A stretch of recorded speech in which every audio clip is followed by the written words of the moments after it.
skipper. But he's already third all-time winningest manager in the history of the game. Yeah. And that is, you talk about some elite company. Only Connie Mack and John McGraw have more wins than Tony La Russa. What was it? Bobby Cox was just awarded something in Atlanta for 2,000 wins. So, you know, when you have more than Bobby Cox, who seems like he's been around forever, well, so is Tony La Russa. David Huff fires a strike to the outside edge, and the count goes to 2-1. Brendan Ryan out of California, Los Angeles native. Just 27 years old. Pops the pitch up on the infield, and the second baseman, Jamie Carroll, settling under it. And quickly, one out here in the first. Tonight's injury report brought to you by the law firm of Nuremberg, Paris, Ohio's injury lawyers since 1928. Call 1-800-399-2300. Indians hopeful that they'll get Asdrubal Cabrera and Aaron Laffey along with Betancourt back very soon. And hopefully Grady Sizemore will continue to progress as well and will be able to avoid having surgery.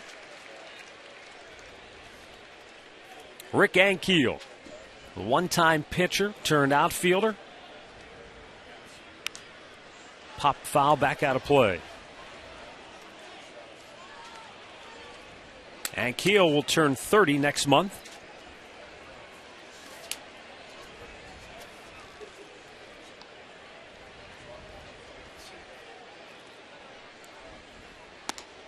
Ran it up high and missed. A ball and 2 strikes.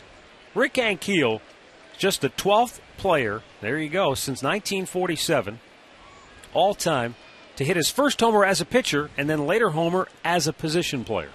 Well, he was always a good hitter, you know, and then he was actually a good pitcher when he started and then had that little funk where he couldn't throw strikes. And he threw it all over the place. Ended up coming back as a outfielder, sent him down to the minor leagues, and has developed into a pretty darn good center fielder. Burst onto the scene back in 2000 when he went 11-7 with a .350 ERA for the Cardinals. Then, as Rick mentioned, lost the complete command of the baseball and went back to the minor leagues and remade himself as an outfielder.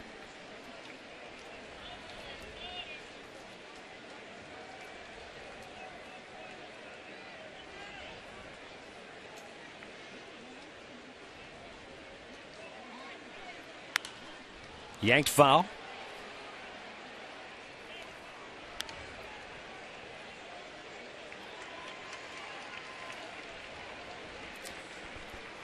St. Louis, they are on a 2-game winning streak now. That's off the heels of a 5-game losing streak, which was a season high. Missed away with the pitch, and the count goes full. Coming into today, a half a game behind the Milwaukee Brewers, leading the National League Central. Bouncing ball, Jamie Carroll slides over and throws out Ankiel, 2 down. And that will bring up Albert Pujols.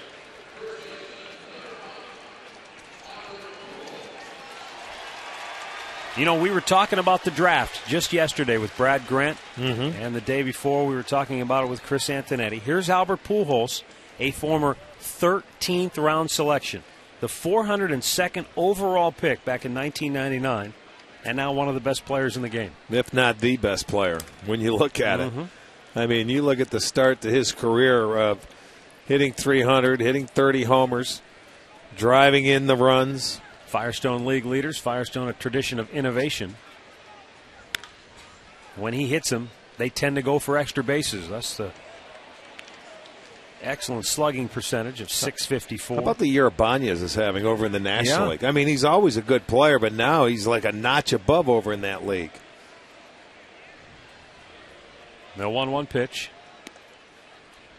Missed outside with it.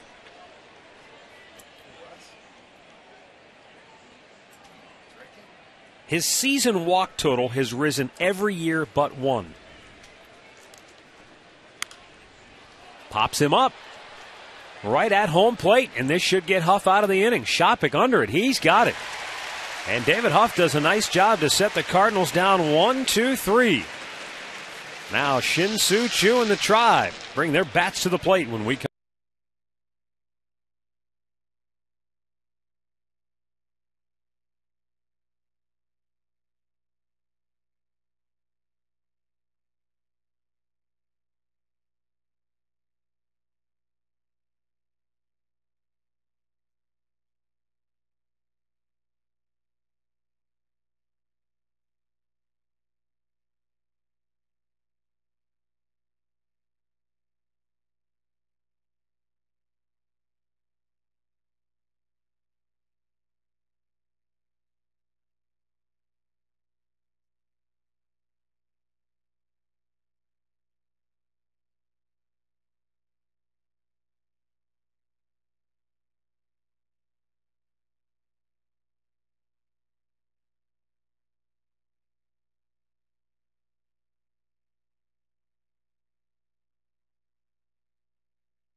Here at Progressive Field, Indians ready to take their swings against Joel Pinheiro. Here's the starting nine for the Tribe, brought to you by Progressive Insurance, proud to be the official auto insurance provider of the Cleveland Indians. Jamie Carroll in the leadoff spot tonight, then Mark DeRosa, followed by Victor Martinez.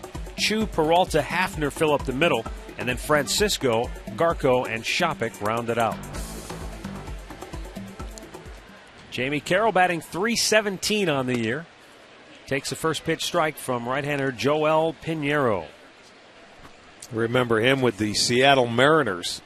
But he's a little different style pitcher now than what he once was. He used to throw it about 93 to 95 with an overhand curveball. Bounce to third. Green has it, and he throws across to Pujols for out number one.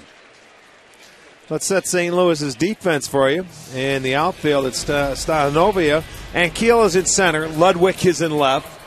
Green is at third, Ryan at short, Thurston at second, Pujols at first, Molina behind the plate. Joel Pinheiro, he's turned in more of a sinker slider ball guy now. He's 5-6 at .397 earned run average. Very few walks, only 9 walks in his 70 innings pitched. 30-year-old right-hander had his best year with the Mariners back in '03 when he went 16-11. Logged over 200 innings that year. Career high. Strike to the outside corner. DeRosa doesn't like the call by Tim Timmons, and he's in an 0-2 hole. He was a former 12th round pick back in 1997 by the Mariners. Red Sox signed him as a free agent after the '06 season, and then traded him to St. Louis at the deadline in '07. He went 6-4 for the Cardinals in 11 starts in '07, then 7-7 last year in 25 starts. Fouled off the foot of DeRosa. I guess if you're a hitter and looking at the approach to Pinheiro, you want to make him bring the ball up. He will still throw that overhand curveball occasionally, but he sinks it and slides it most of the time and tries to, 3 pitches or less get you to put it in play.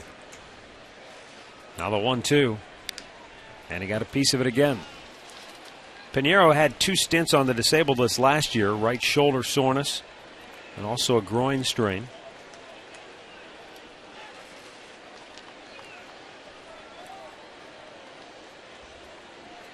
Victor Martinez waits on deck.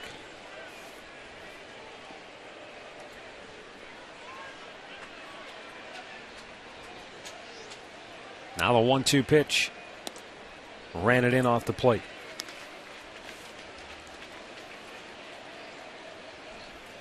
In his career, Pinheiro against the Indians, a 5.66 ERA that covers 10 games coming in. And there's a hard hit ground ball. Thurston bobbled it, but recovers to throw out DeRosa, 2 down. Well, shop at Alvin's Jewelers for the big sale. You can save up to 81% on jewelry of your choice. Support a Cleveland-owned family jeweler. Visit alvinsjewelers.com for all their store locations.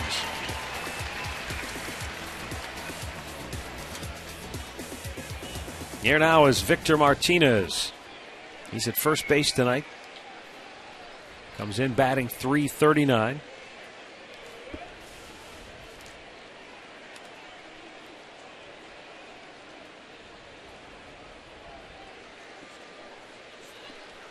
Two down, bases empty.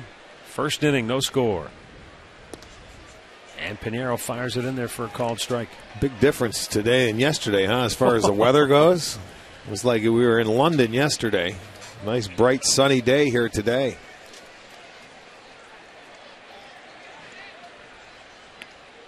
Missed down low. 1 ball, 1 strike. Just a beautiful evening here in downtown Cleveland, Ohio. Game time temperature was 67 degrees. Fireworks after the ball game. It's 80s weekend here at Progressive Field. 2 balls and a strike.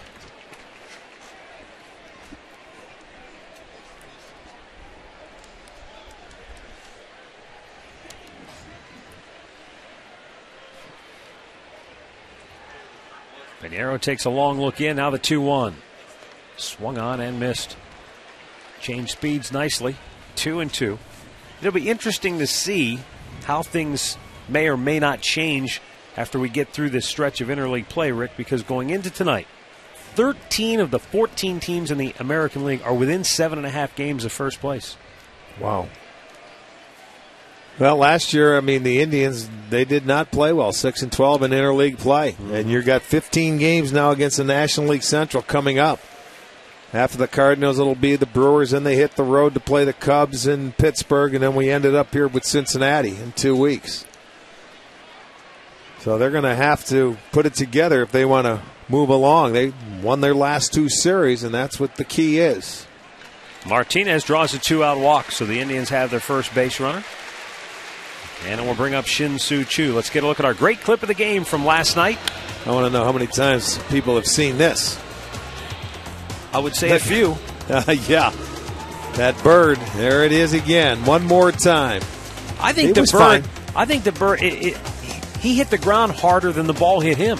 Yeah, it was shot. He went beak first into the turf. Well, we always told you that Choo has a little more oomph in that bat than most people. He thought a normal guy was hitting. Relax, you're at great clips. Now Choo looks at a ball in the dirt. That's going to send Martinez down to second as Yadier Molina goes to chase it. Well, a rarity. First of all, Pinheiro walks Martinez. That was only the 10th walk. Then it's going to be his first wild pitch of the year to send Martinez into scoring position.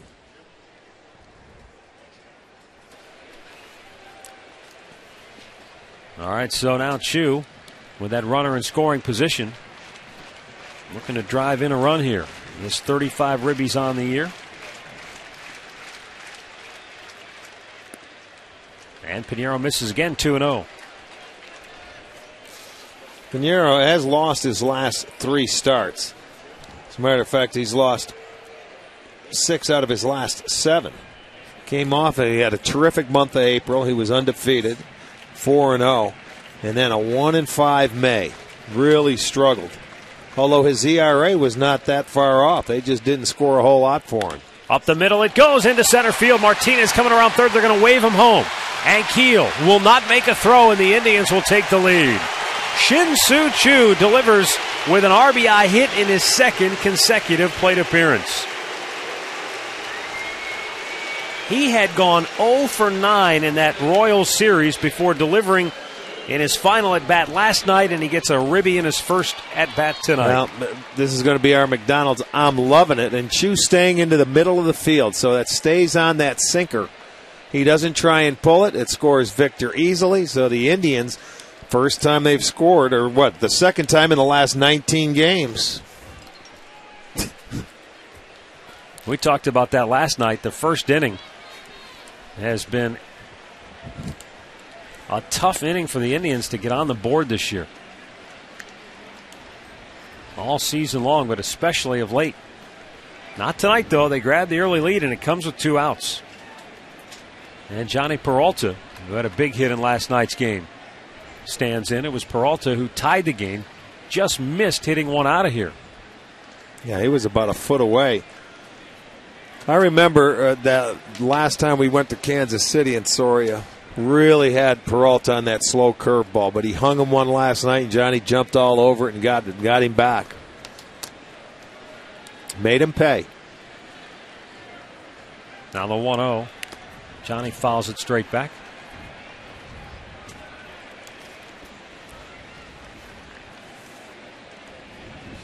Pinheiro is 3-2 in his career against the Tribe. 1-1 in this ballpark, but a 6.45 ERA.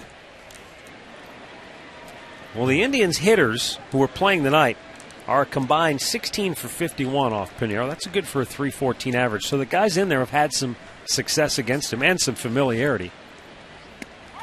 Snap throw to first by Molina, but Chu able to get back with a dive. Another one of the Molina brothers behind the plate that loves to throw. Got a terrific arm and is not afraid to show it off. Benji, Jose, and Yadier Molina.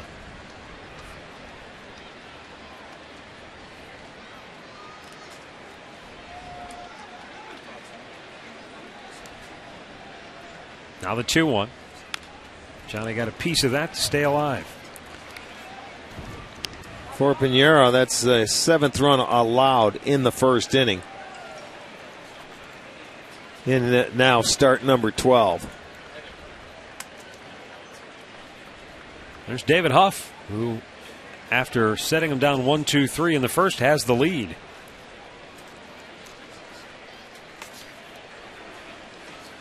And already 22 pitches for Pinheiro here in inning number 1.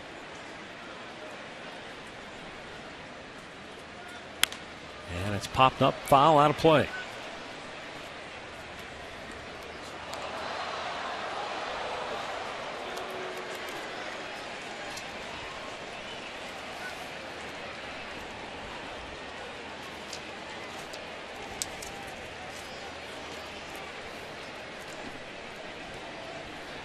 One on with 2 away here in the first. Johnny Peralta with a 2-2 count. Lays off the ball in the dirt, and the count goes full.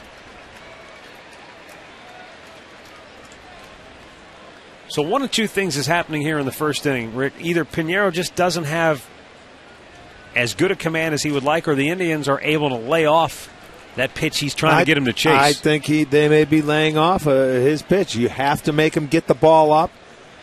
He has struggled this year with 2 outs. A 3.18 batting average, and Chu got the base hit to keep the inning going. There goes the runner, and the hit high in the air. This will stay in the park. Center fielder Rick Ankiel is under it, and the inning is over. But the 2-out RBI hit by Shin-Soo Chu has the Tribe in front 1-0 after an inning of play.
Indians baseball on Sports Time Ohio is brought to you in part by Continental Airlines, official airline of the Cleveland Indians. Continental Airlines, work hard, fly right.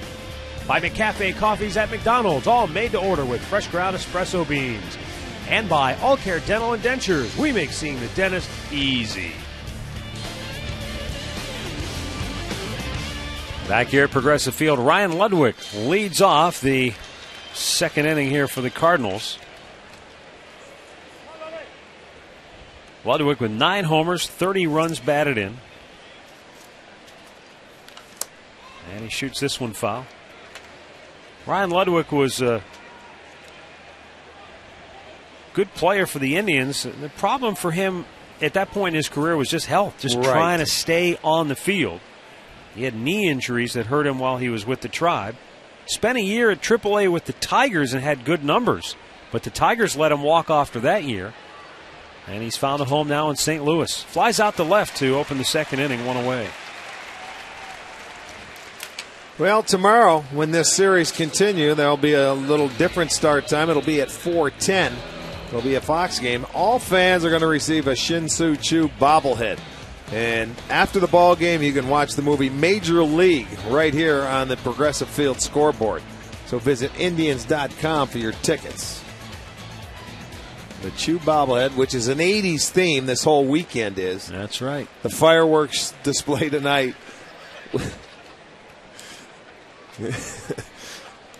I got interrupted by Vic Damone back here. The pitch to Nick Stavanoa is outside, 1-1 the count. So the theme tonight with the fireworks will be the 80s, and that's the whole theme for the weekend. Swung on a miss. Good off-speed delivery by Huff. Had him out in front, 1 ball, 2 strikes. The big 80s. Everything was big. The hair, the music. It was a great time.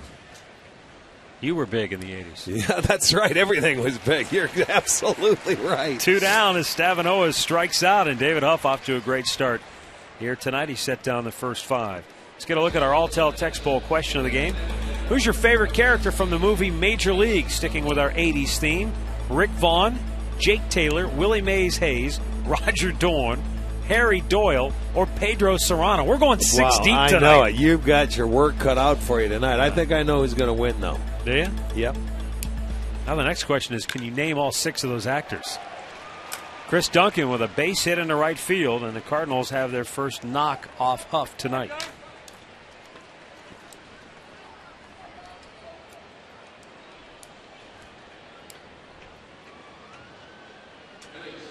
Fastball that was up. Chris Duncan, he jumps all over. That's a big kid, you know, Dave Duncan's son. That's a big boy.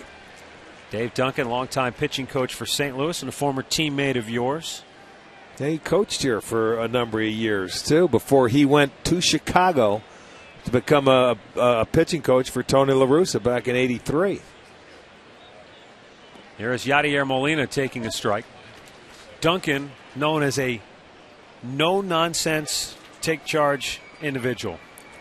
Well, he revives careers. I mean, he's taking pitchers that, seem to be done and, let go by other teams and not going to give them a chance, and he finds a way to get them back together and make them competitive again. 0-2 the count quickly on Yadier Molina. But I remember you telling stories when he was a player that Dave Duncan was. Yeah, he was pretty intense. Yeah. Pretty intense guy. He was a catcher. And fight at the drop of a hat. Well, yeah, he would. And he turned into an outstanding pitching coach. Nice grab by a gentleman in the club seat section on the fly. Did he have his sunglasses on? No, looking up he was able to block the sun, make the grab barehanded. High fives all around. Good for him. Well, as it goes up, you can see it is. Oh, he had it all the way. Good jump on it. Good read. 0-2 pitch. Line to second, and a nice jumping grab by Jamie Carroll to end the inning. We'll head to the bottom of the second here at Progressive Field. It's Cleveland 1, St. Louis nothing.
to field.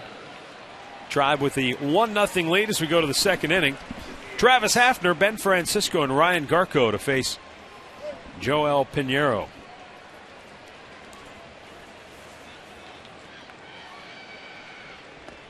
Pronk takes a strike. Sat out last night's ball game. Went 1 for 7 in the series against the Royals. Since coming back off the DL, he's gone 3 for 16 with a homer in the 4 games that he has played. Takes the ball down low to even the count at 1-1. And Yadier Molina goes out to talk with Pinheiro.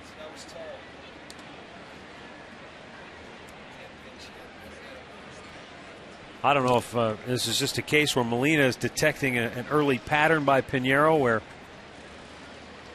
maybe too much nibbling, and he gets the first strike and then misses badly with the second pitch. He's a guy that likes to pitch to contact. He wants to try and get you out in 3 pitches or less, so you don't want to start nibbling. You got to be aggressive. Popped him up. Shortstop Ryan makes the catch. 1 away. When the Indians go deep this year, we're raising money for the Gathering Place. For every homer hit by the Tribe, Great Clips donates $50 to the Gathering Place, a wonderful, caring community that helps individuals and families dealing with cancer. Log on to touchedbycancer.org and find out how you can make a donation or just to learn more about the Gathering Place.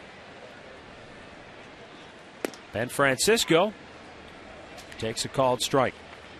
.249 average on the year.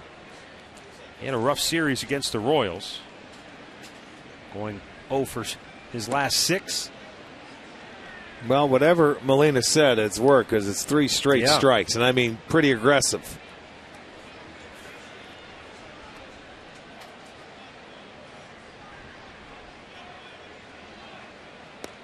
Did he hold up? Nope. No, he went around, says home plate umpire Tim Timmons, 2 down.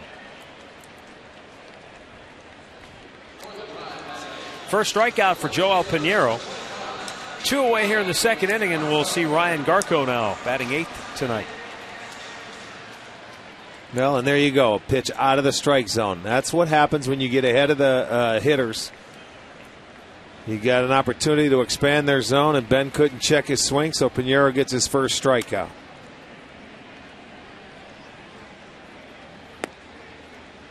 At the knees, outside corner for a strike with a fastball.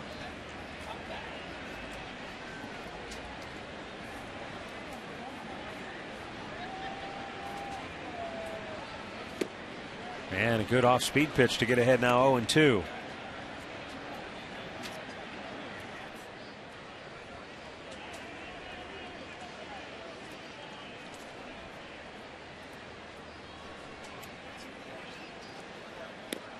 Low and away.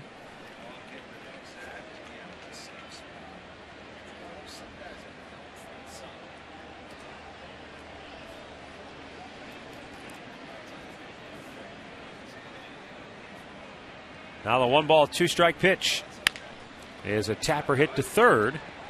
Tyler Green will throw him out, and the Indians go 1-2-3. After 2 innings of play, it's Cleveland 1, St. Louis 0.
All right, let's go now to the third inning here at Progressive Field. It's 1-0 in favor of the Tribe. Tyler Green, the number 8 hitter, will lead off. Then Joe Thurston, followed by Brendan Ryan.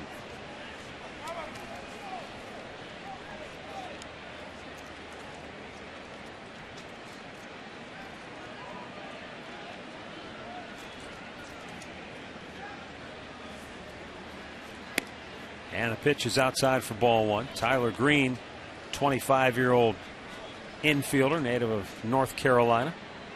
Former first-round pick of the Cardinals back in 2005.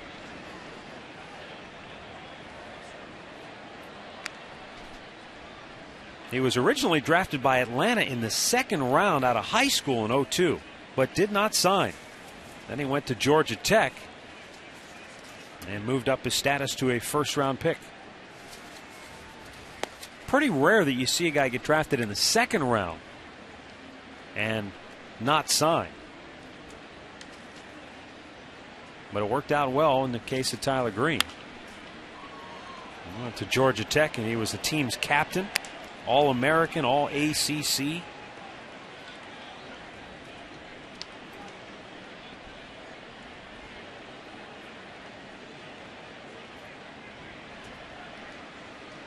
Two balls, two strikes to count. And he shoots it right back to the screen. A career .254 hitter in the minor leagues, but batting .271 so far on the year here in the majors. Coming off a career night on Wednesday in which he had a 3-hit game for the first time. Good Takes pitch. a called third strike, second punch out for Huff, one down here in the third inning.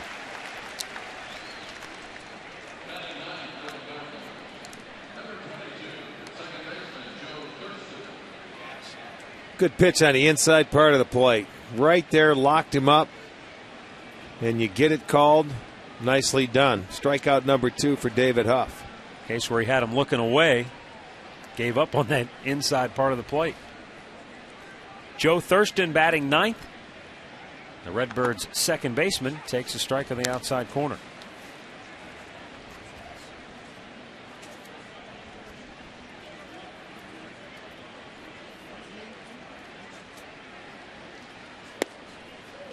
And David Huff aggressively getting ahead. Quickly the count 0-2 on Thurston. 29-year-old infielder. And he gets on top of his pitch and softly serves it into right field for a base hit.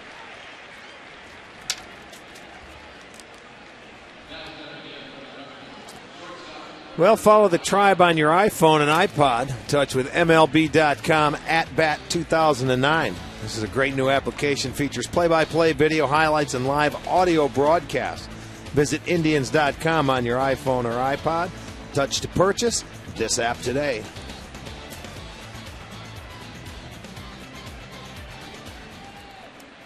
Here's Brendan Ryan. Popped up on the infield his first time tonight.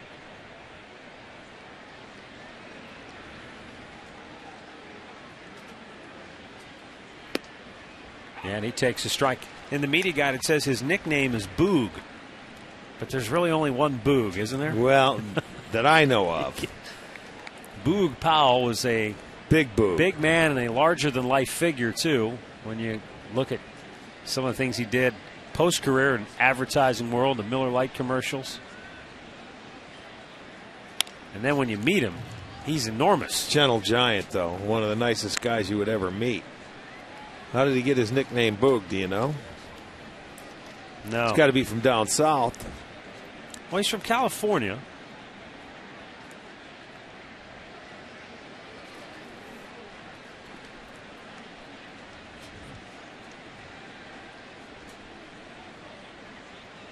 Now the two-strike pitch. Off the end of the bat. Shallow center. Coming in is Francisco, and he'll make the catch 2 away. Back to first goes Thurston. Take a look at our Subway Fresh Face of the Game. Tonight down on the farm, we feature Vinny Pistano, relief pitcher at AA Akron in 22 games. He leads the Eastern League with 15 saves. 18 punch-outs in 21 and a third. Subway, play hard, eat fresh. Rick Ankiel grounded out to second base his first time up.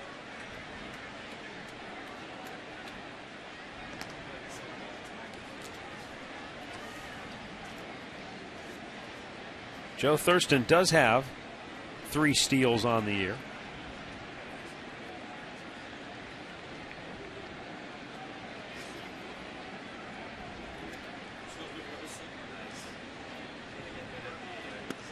Missed outside with a pitch, 1-0.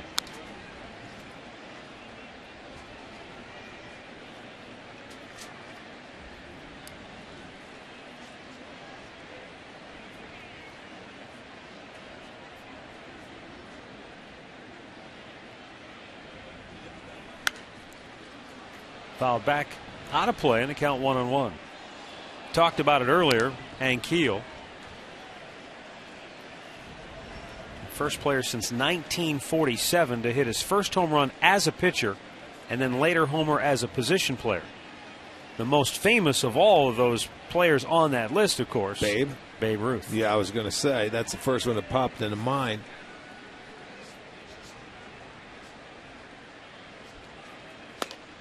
Missed outside with it, 2-1. And most of the guys on that list are between 1902 and 1914. And then there's a huge gap to 1947 and then to 1999. Becoming more and more rare. Although you talked about it the other night, Rick, the Cardinals have a player in their bullpen who went the other way. He started out as a catcher, and now he's coming out of their bullpen, and he can get it up there in the mid-90s. Yeah, Mott. Yes, indeed. Well, you see some players changing. You know, they think they're decent hitters, and teams say, okay, no, you got a great arm. Well, Tim Wakefield comes to mind. Tim Wakefield, Raphael Betancourt. There's quite a few guys. I'm trying to think. There's a number of them out there.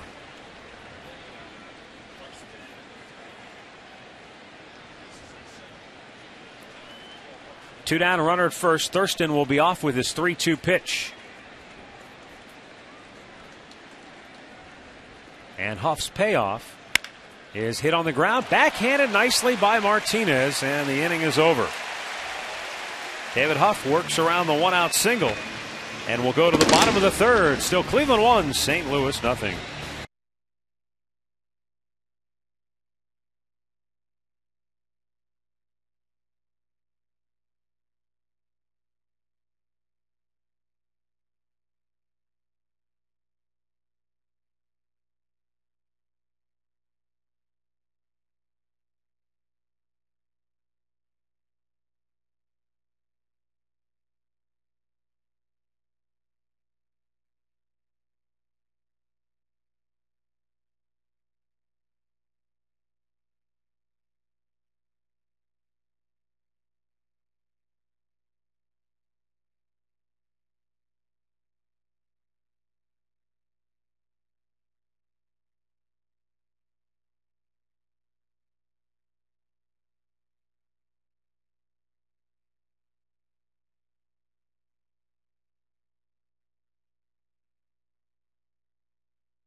Back here at Progressive Field, Don Johnson, Burt Reynolds hanging out here.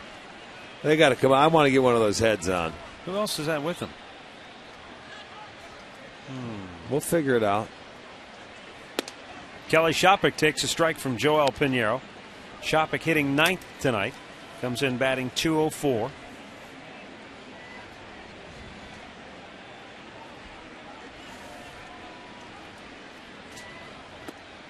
Cuts and misses, nothing into the count.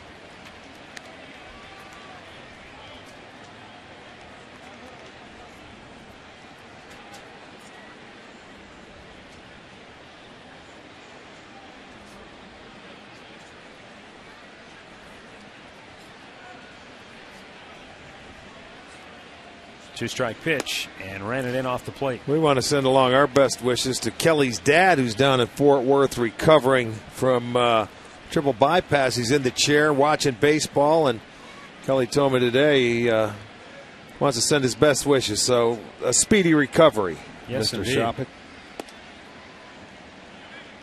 Hopefully you get the plumbing cleaned out and you'll be good to go. Yeah, that's exactly right. You got to bide your time, and you'll be back up before you know it.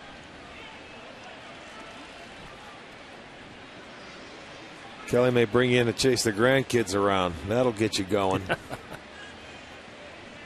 2-2 pitch. Down low, full count. So from 0-2 to 3-2. And Pinheiro has made 40 pitches now already on the night. Got him talking to himself. And the payoff pitch is swung on and missed. He stayed with that slider and gets his second strikeout tonight.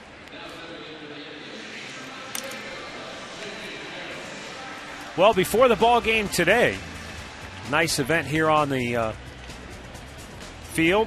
The players, Eric Wedge, taking part in a game of kickball. Wow, someone got into one right there. It's a new program called Kick It. And it's a program designed to help raise money to fight cancer among adolescents and young adults. And there are a lot of kids who are fighting cancer that were taking part as well, and got to meet a number of them before the ball game tonight. Incredible spirit those youngsters have. I'm telling you, it lights up your day just talking with them and hanging out with them. And you can stop by any of the Indians' team shops and pick up a kickball kit and help to raise funds. Back-to-back strikeouts for Pinheiro here, 2 down in the third inning. So stop by any of the Indians' team shops and get one of the kickball kits and help in the fight against cancer among adolescents and youngsters. 2 away now for Mark DeRosa, who grounded out to second base his first time up.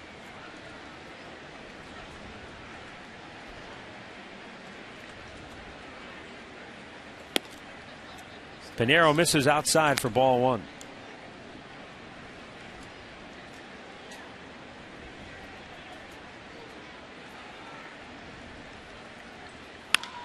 And a big bouncer to third. It gets past Green, backed up by Ryan, and the throw not in time. DeRosa went in with that head-first dive, and he is safe at first. Tell you what, give a lot of credit to Brendan Ryan for backing up the play nicely. Well, he was played in the hole. I was watching him, and when that ball got past Green at third, he had a backhand. He just couldn't get up and make a long enough throw. But I want to know why DeRosa, you see, it would have been an easier play for the third baseman. Green short-armed it. And why is DeRosa going in head first to first base? He beats it. It'll be an infield hit. A lot of guys feel that when they're running head first, that momentum starts carrying you and just want to reach for it. That's okay. You can run through the bag and it's just as effective. But that's 6 straight plate appearances he's reached. 5 times last night? Oh, no, they got him in the first. That's right. In the dirt to Martinez. But, speaking of DeRosa now, Rick, this is his 15th consecutive start. 4 at third base, 5 in left field, 3 in right field, 3 at DH. So he has really been bouncing around different positions, but continuing to produce consistently offensively despite wherever he's at. Just get the at-bats. That's the key. Martinez gets into one pretty well. Deep center field. Ankiel chasing back on the track, and he makes the catch and hangs on to end the inning. That was a terrific play by Ankiel on a ball hit dead over his head and straight away center field. He takes extra bags from Victor.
Indians with a 1-0 lead as we go to the fourth inning of play. Albert Pujols will lead it off. Pujols fouled out to Kelly Shopik his first time up. He hammers this one to deep left, and it is gone. Albert Pujols with his 20th home run of the year, and he just sent a laser beam out of here with the bases empty to lead off the inning. You challenge that guy, and more times than not, he's going to hurt you. And well, the Cardinals tie the game. Had one yesterday, number 19. Hits number 20 today. And there it was. He didn't get it in there enough. And you got to make sure when you go inside to him, you miss in off the plate. David Huff did not, and you see how long it took it to get out of here. We have a tie ball game.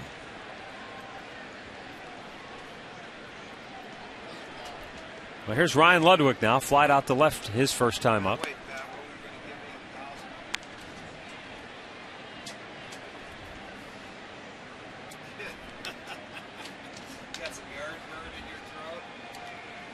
And Ludwig hits a high drive, center field. Francisco on the front edge of the warning track, one away. Time now for our direct energy, bringing the gas sequence. Take you back to the second inning. Nick Stavinoa at the plate.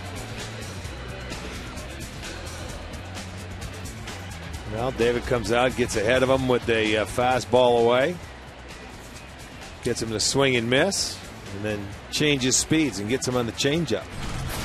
Direct Energy, simple solutions for your natural gas supply needs. Stavinoa lines this one to left field, and coming on to make the catch is Ryan Garco, 2 away. Let's send you back to the STO studios right now for a Ford Sports Update.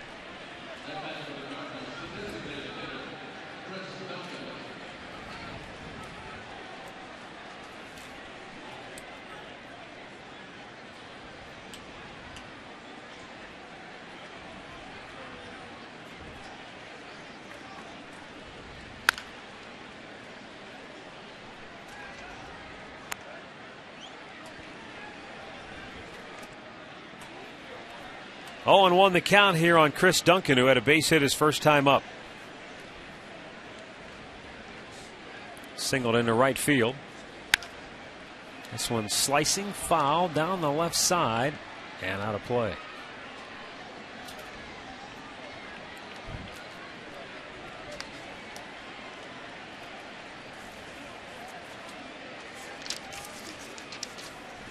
You know, Cardinals DHs since interleague play started, they are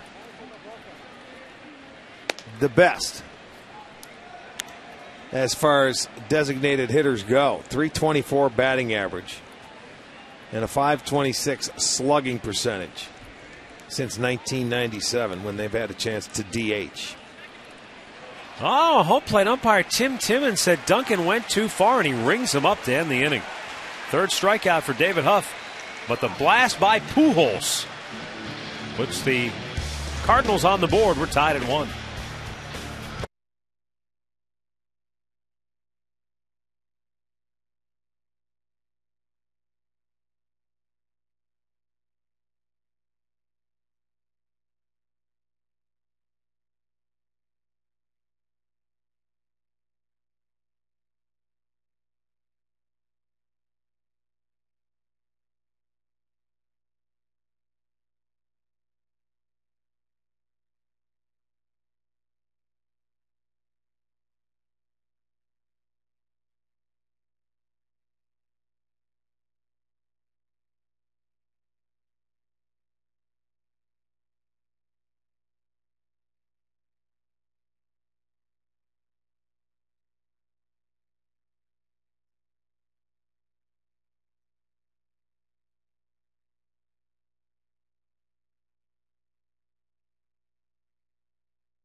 One our score. Bottom of the 4th inning. Shin-Soo Choo to lead it off for the Tribe.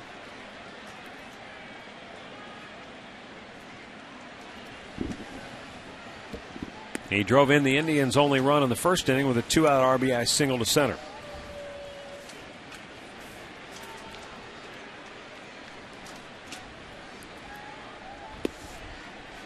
And he takes a strike to even the count at 1-1. Well, when you look at the breakdown of Pinheiro, right-handers are actually hitting better off him than lefties. Lefties with a 255 clip and 1 homer. Right-handers 348. And out of the 2 hits today, DeRosa has 1 right-handed. And, of course, Choo has the RBI single back in the first. That came on a sinker down and away. 2-1 pitch. Chopped foul. This scoreboard update brought to you by Wendy's. It's way better than fast food. It's Wendy's.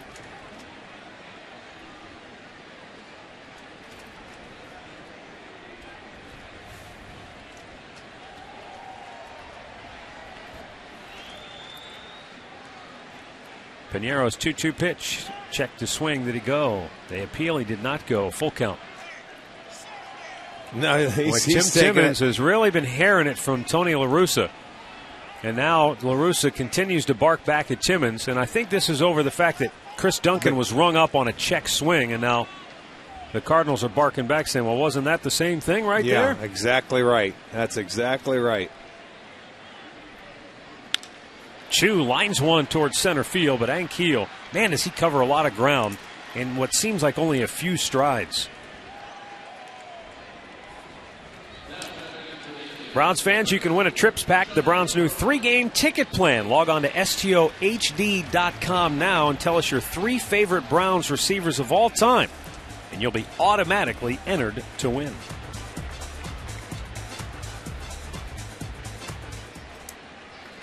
I was on the Sports Time Ohio website today, and Webster Slaughter's running away with that thing, by the way. Is he?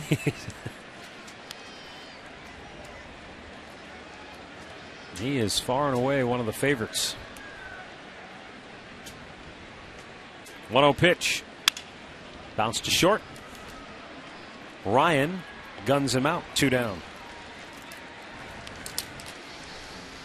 Well, Sunday when this series will end, and there'll be a special start time at 8:05. All kids 14 and under are going to receive a reversible Grady Sizemore jersey. One from back in the 80s and one present day. It's also KeyBank Kids Fun Night. Pre-game activities will be on the plaza. That'll be Sunday. There he is. Grady Sizemore taking it easy. Strange seeing him or watching this Indians play without Grady in the lineup. Travis Hafner, a swing and a miss.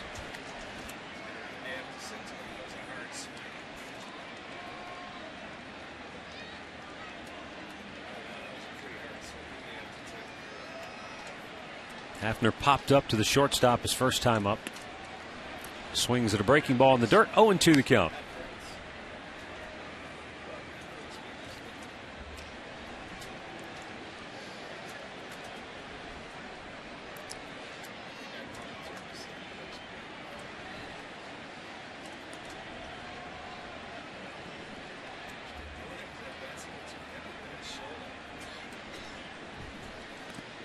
Lays off that ball.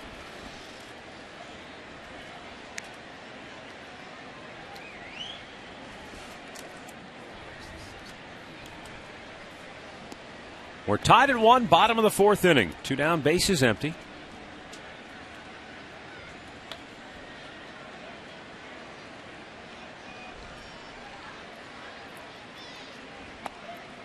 And now the count back to even at 2-2.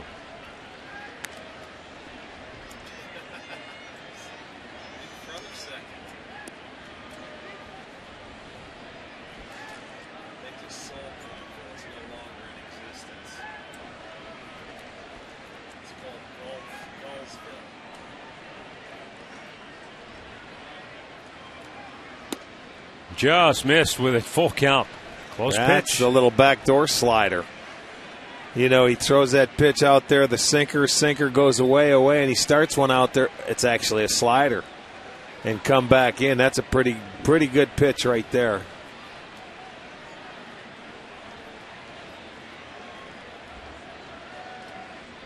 Now Pinero's payoff pitch.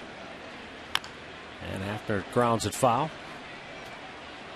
62 tosses on the night so far for Pinero, who has set down 3 in a row.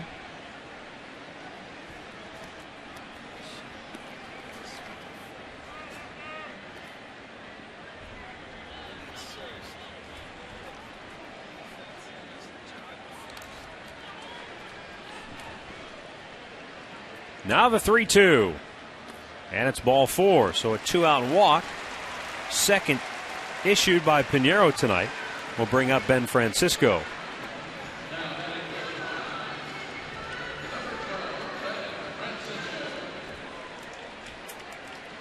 Ben Francisco struck out his first time up tonight. Only the second time this year, Matt, that he's actually walked 2 guys. One time he's walked 3. And the very next start, back in April, he walked 2. And this is the only other time that he has walked 2 guys tonight. Francisco hammers it to left field. Stavanoa won't get it. It's over his head. Now the ball kicks away from him. Hafner's coming around third. He'll be waved home.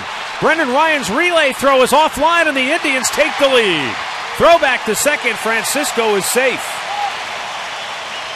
Ben Francisco with a 2-out RBI double. And the 2-out walk comes back to burn Pinero for the second time tonight. I was going to say, boy, it's point number 2. Back in the first inning, it was a 2-out walk. And then a base hit. Chu scores a run, and here you go, a hanging breaking ball. Francisco hits it off the wall, and he sort of misplayed it, not playing here, not being his own stadium. Stavanoa, that ball deflects off, and it allows Hafner to score from first base. So the Indians will retake the lead, and they answer that run the Cardinals put on the board in the 4th. And another runner in scoring position now for Ryan Garco with 2 down. And he looks at a ball in the dirt. You know, and it's tough to do when you're coming into this ballpark as the first game you've ever played here. But when you see the angle of that left field wall, you know it's going to come at you. So you've got to angle yourself differently where that ball's going to shoot off to you. That ball got by him, and that's what enabled Hafner to score.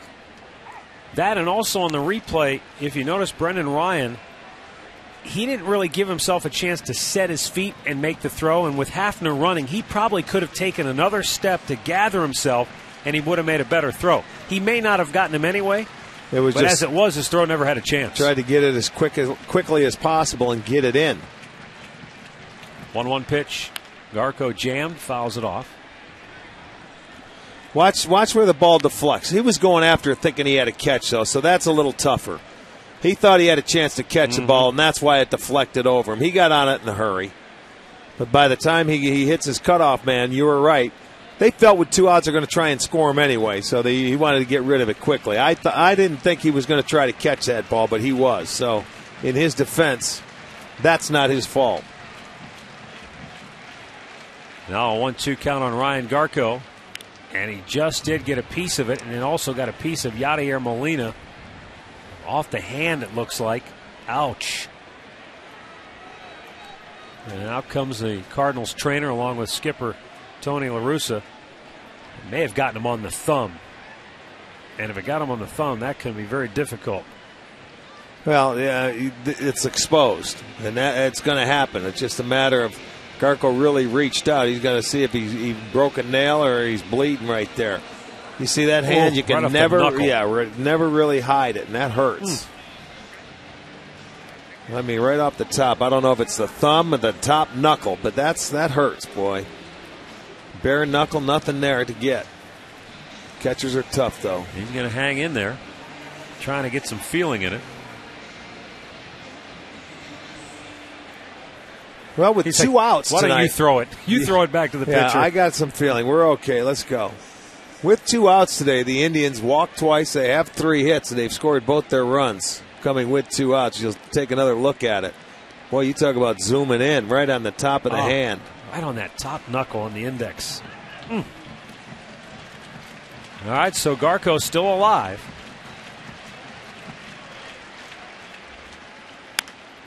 And he rolls it foul past Joel Skinner at third.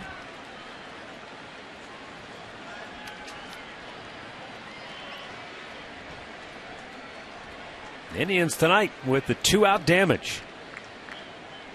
2-out walk in the first, a wild pitch, and an RBI hit by Chu. Here in the fourth, another 2-out walk, and then an RBI double by Ben Francisco. Well, Garko may be trying to add to it here. In the air, left field. This isn't going to go anywhere. Center fielder Rick Ankiel has it, and the inning is over. But the Indians regain the lead on the Ben Francisco 2-out RBI double. And it's now 2-1 Tribe through 4.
In part by Subway. Play hard, eat fresh. By Alltel Wireless, choose who you call for free with My Circle. Any number, any network. And by Direct Energy, offering simple solutions for all your natural gas needs. Visit directenergy.com/GoTribe for details. Back here at Progressive Field, 2-1, Tribe on top. As we go to the 5th inning of play. And leading off for St. Louis is Yadier Molina. Burt Reynolds has joined us now in the booth. How are you, my friend? Nice to see you. Your voice is a little low there, yeah. Hold on. Let me pick it up. My big-headed friend. Where's Sally Fields when you need her? She'll be around a little later. She's in the back of my car right now. Smokey and the Bandit. There's a liner to third and a great catch by DeRosa. One down here in the 5th inning as DeRosa takes a hit away from Yadier Molina. Boy, it's just a reaction play right there. DeRosa diving. Beautiful play. There's a lot of goofy things in the world, and this rate's right up there with one of them. Oh, it's a beautiful thing. Thank you. Thank you very much. The big 80s here at Progressive Field. 2-1, Tribe on top. And now Tyler Green takes a strike. He struck out his first time up. 3 strikeouts on the night for David Huff. And a liner to right field. That'll be a base hit. And Chu will fire it back in.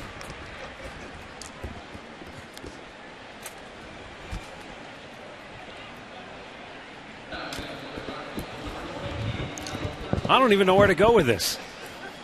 Just keep it right here, my friend. Don't go anywhere. Oh, I've only got a half inning to go. It's getting a little hot. You know what I'm saying? Oh, my. Got 3 days off after this. We're on vacation.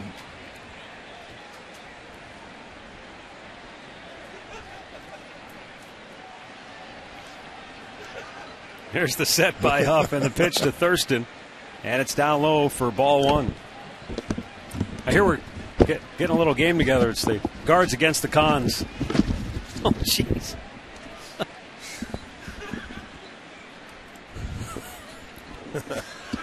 Oh, boy.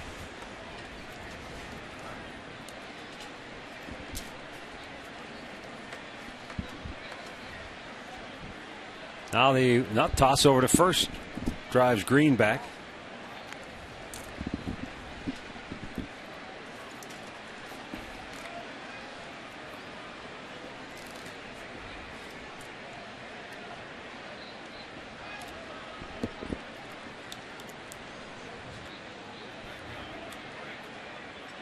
One-zero pitch, and it's low. 2 balls, no strikes. 62 pitches for Huff, 43 for strikes.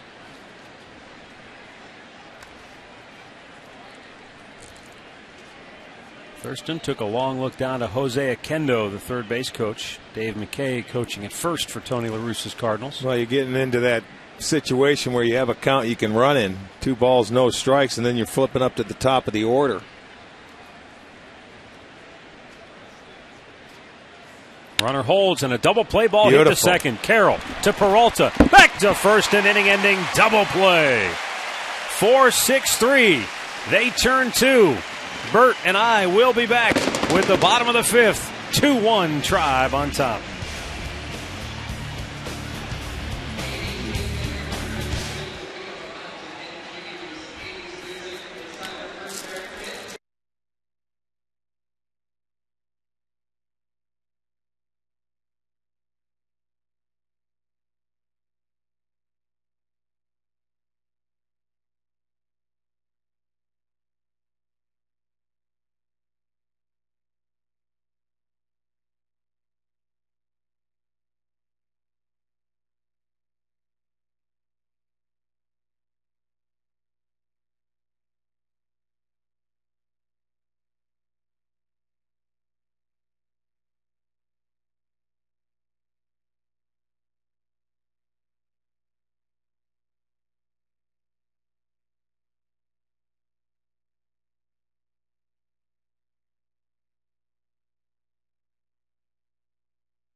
Well, you got Sylvester Stallone, Ronald Reagan.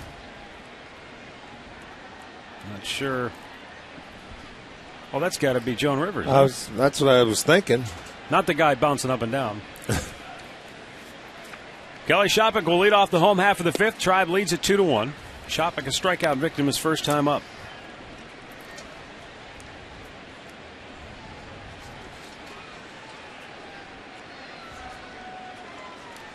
For Pinheiro tonight, getting to 2 outs has not been the problem. It's after he's gotten to 2 outs that he's had some issues. He got the first 2 outs in the first inning, then a walk, a wild pitch, and an RBI hit. Set him down in order in the second. Then in the third inning, got the first 2 outs, gave up a base hit.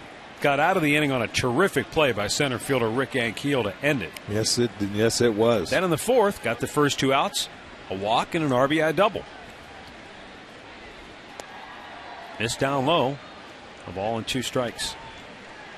Kelly was down 0-2 in his first at-bat, got the count back to full, but then struck out swinging on a pretty good slider from Pinheiro. Cardinal right-hander at 73 pitches on the night. Chopped foul.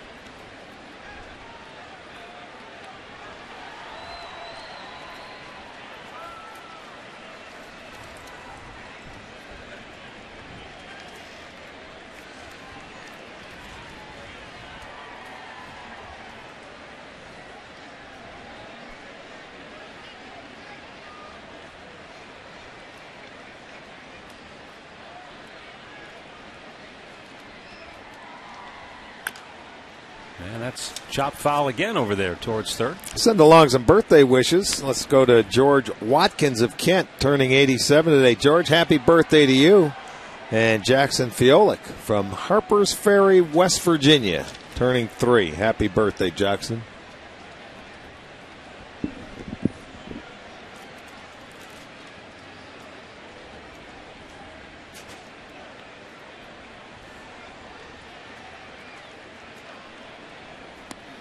Down low, 2 balls and 2 strikes.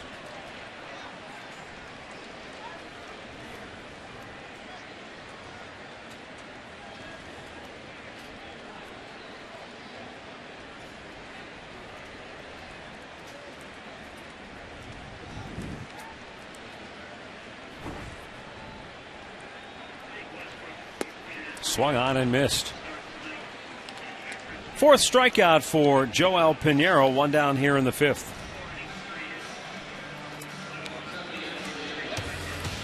Here's our All Care Dental Indentures Smiling Easy Cam tonight. A tribute to the 80s this weekend here at Progressive Field, and with 17 locations across northeastern Ohio, All Care Dental Indentures makes seeing the dentist easy.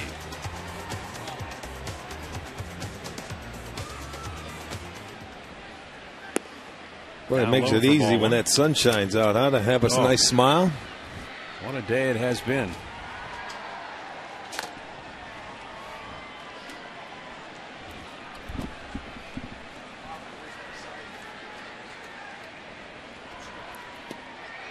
Strike to the outside corner. Carroll 0 for 2 tonight. He has grounded out and struck out.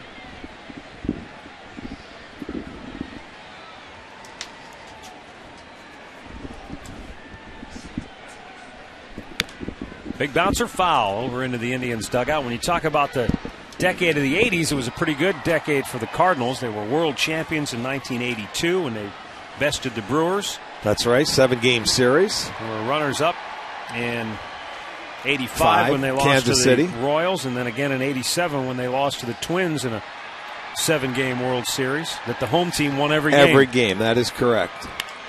Carroll reaches out, pokes it into right field, a base hit.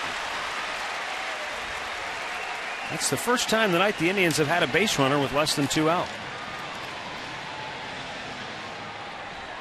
Well, and there's Jamie. He takes what the pitcher gives. This is a pitch up and away, so it enabled him to just stay on it a little bit easier and go to right field. So he'll take a 1-out single. Hit number 4 now for the Tribe. Both teams with 4 hits. And here's Mark DeRosa, who had an infield single his last time up.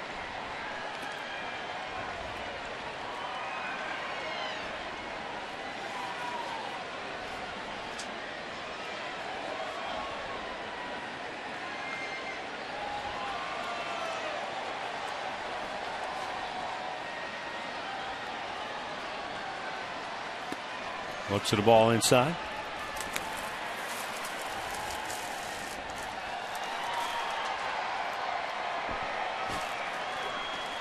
When you think about the Cardinals, Rick, in the 80s, of course, the Wizard of Oz, Ozzie Smith, was perennial Gold Glove shortstop for the Cardinals.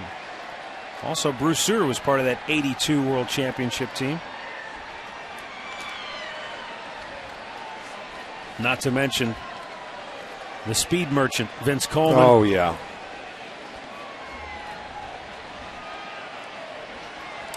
Lonnie Smith was a big part of that 82 team. Skates.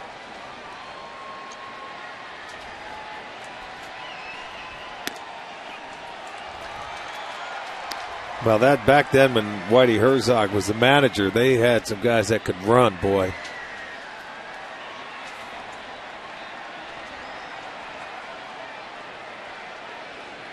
In 1984, they had 220 stolen bases. It set a new club record. On that carpet, they would just see you later. They'd get on and they wouldn't stop running. 2-1 the count on Mark DeRosa. Vince Coleman stole 107 bases in 1986. And with that, became the first player ever to steal over 100 bases in each of his first 2 seasons in the National League. Runner goes, and DeRosa rolls it over to third. Green fires it over to first, 2 down. Yeah, the unfortunate thing there, the hit and run was on. It was a 2-1 count, and DeRosa had to go inside and dig that ball out. He did a good job. He did his job. He hit the ball on the ground. With Carroll running, it's just that it was not that good of a pitch. Let's get another look at tonight's All-Tel text poll question of the game. The movie Major League, which came out in 1989. Who's your favorite character from that movie? Rick Vaughn, Jake Taylor, Willie Mays Hayes, Roger Dorn, Harry Doyle, or Pedro Serrano? Text your answer to 31962. We'll have the results coming up later in the game.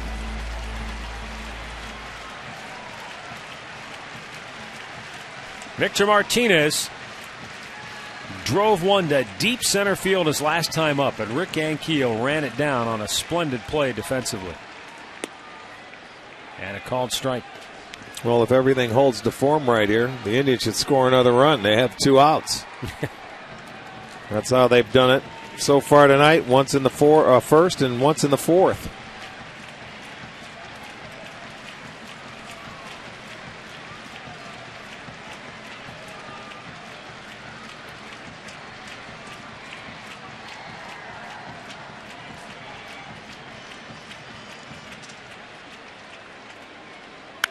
Martinez with a high pop, foul, and into the seats.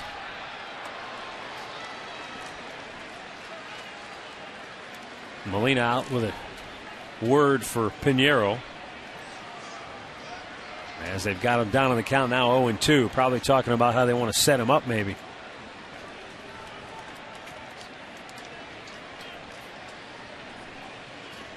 "87 pitches for Pinheiro, with 2 outs here in the 5th inning. He's only allowed 2 runs on 4 hits, but the Indians have a 1-run advantage.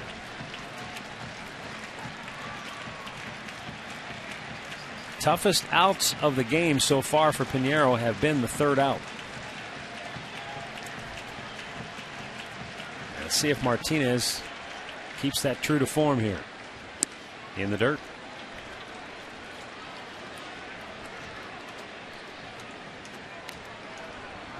And being that Martinez is now batting for the 3rd time tonight, he's probably got a good idea of what Pinheiro's trying to do here with 2 strikes. Well, he's had 2 good at-bats off him, so he has a good idea, period.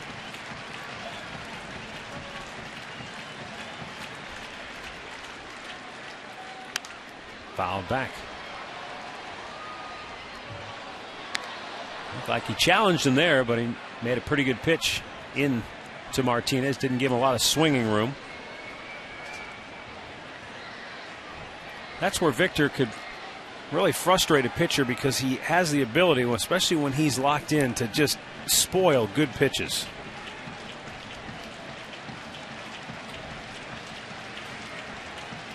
Carroll, the runner at second with 2 away. And the 1-2 pitch got him on the inside corner. He gave up on it, and he's rung up by Tim Timmons. 5 strikeouts for Pinheiro, and the inning is over. Through 5, it's Cleveland 2, St. Louis 1.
The top of the order for St. Louis.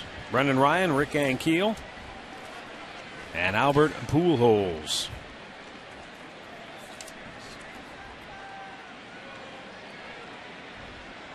David Huff, 10 of 18 first pitch strikes so far tonight. And make it 11 of 19. As Ryan is retired by the arm of Johnny Peralta. Here's our Northern Ohio Toyota dealers game recap. Shin-Soo Choo with a 2-out RBI single put the Tribe on top 1-zip in the first. Cardinals tied it in the fourth on the home run by Albert Pujols, his 20th of the year. Indians regained the lead in the fourth on a 2-out RBI double by Ben Francisco. For a dealer near you, visit buyatoyota.com. Rick Ankiel 0 for 2, looks at ball 1. 70% of David Huff's pitches tonight have been for strikes.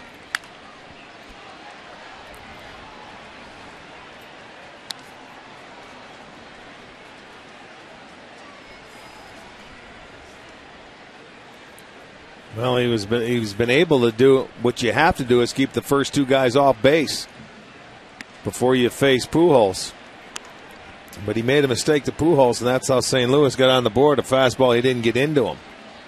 This is already the longest start of David Huff's major league career now, 5 1/3 innings. With each start, he shows you a little more each time out. It seems like he gets a little more confidence, out there, like he belongs. And certainly after this last start where you get your win, you're going to go out there with a lot more confidence, I think. Not having to worry about getting it and just going out and relaxing and concentrating on getting hitters out.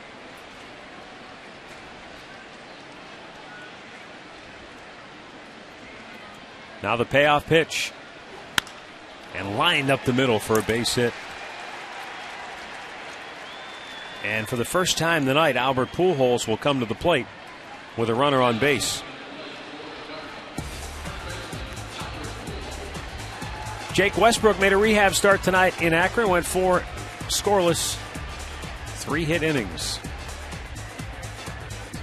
So Westbrook continues to work his way back to the major leagues after the Tommy John surgery a year ago. Just starting all over again. It's like a spring training for him, but it's good to see him out doing something, and I'm sure he's thrilled to death. A year ago yesterday, he had the surgery.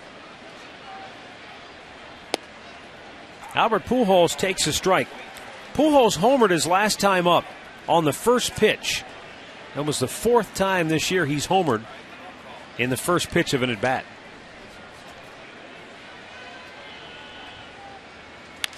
Popped him up.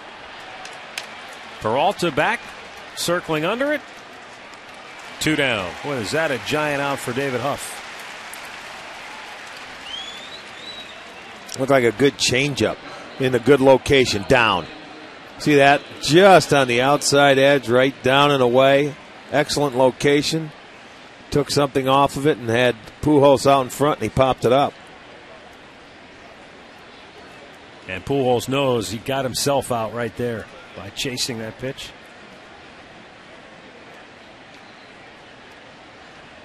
Now Ryan Ludwig 0 for 2.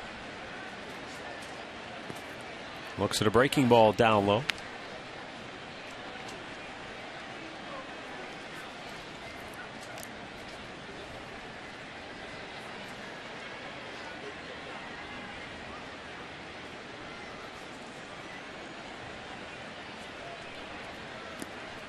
Last year, Ryan Ludwig became the first player since Hideki Matsui and Lefty O'Doul to hit 30 homers and drive in 100 at the age of 30, while having 750 or less career at-bats in his previous time in the big leagues.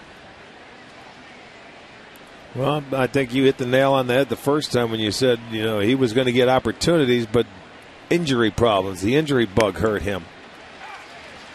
And again, it's very key for St. Louis for this guy to stay healthy because he's got to protect Pujols in the lineup.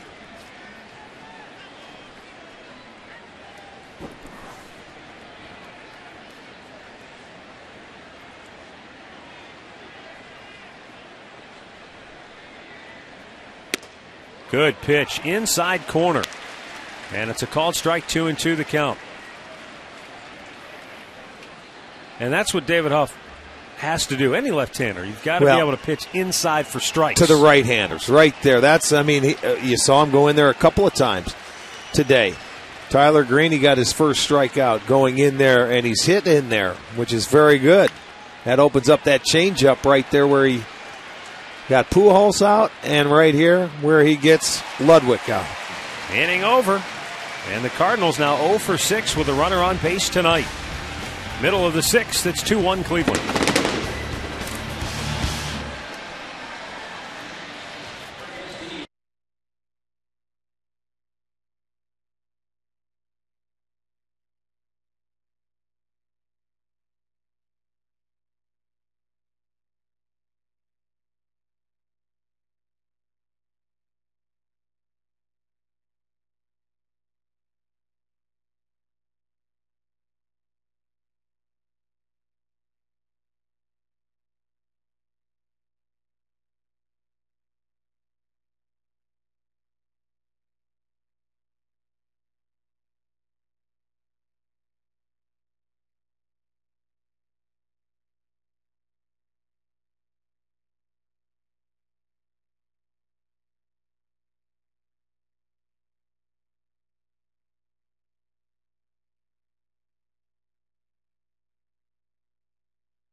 The 6th inning here at Progressive Field. It'll be Shin-Soo Choo, Johnny Peralta, and Travis Hafner. Choo with a 2-out RBI single in the first. He lined out to center when he led off the fourth inning. Joel Pinero's 91st pitch of the night is in there for a called strike. You know, both these pitchers have done a nice job tonight. They really mixed it up well. They've moved it in and out, and for the most part, they've thrown strikes. Pinero's had more trouble to deal with, and he's had a tougher time getting out of innings once he's had 2 outs.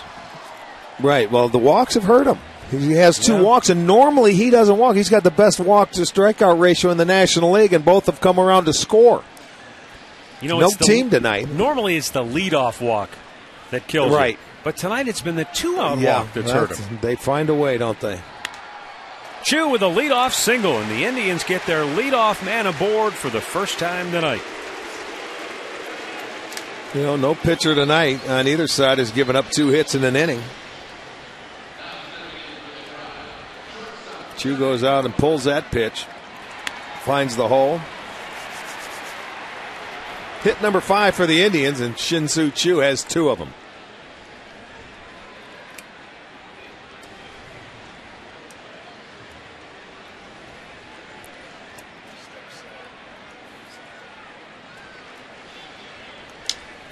Johnny Peralta has flied to center and grounded out to short.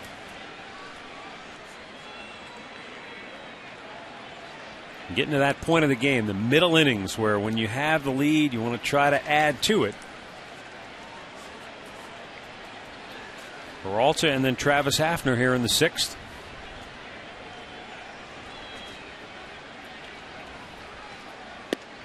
And the pitch catches the outside corner, 0-1.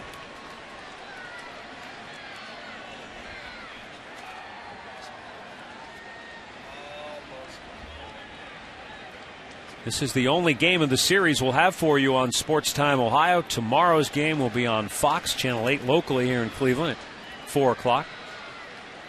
And Sunday, ESPN Sunday Night Baseball at 8:05. 6-4-3 double play. And we'll send you back to the STO studios for a Ford Sports Update. Gentlemen, we go to Pittsburgh, where they intentionally walked. Yeah, going to get to the pitcher, Rick Porcello, and guess what he does? Delivers a base hit to Gerald Merrill. Tigers lead the Pirates 2-0, bottom of the 6th now in Pittsburgh. Back to you. All right, thanks, Al. Here it's Travis Hafner batting with 2 down and the bases empty.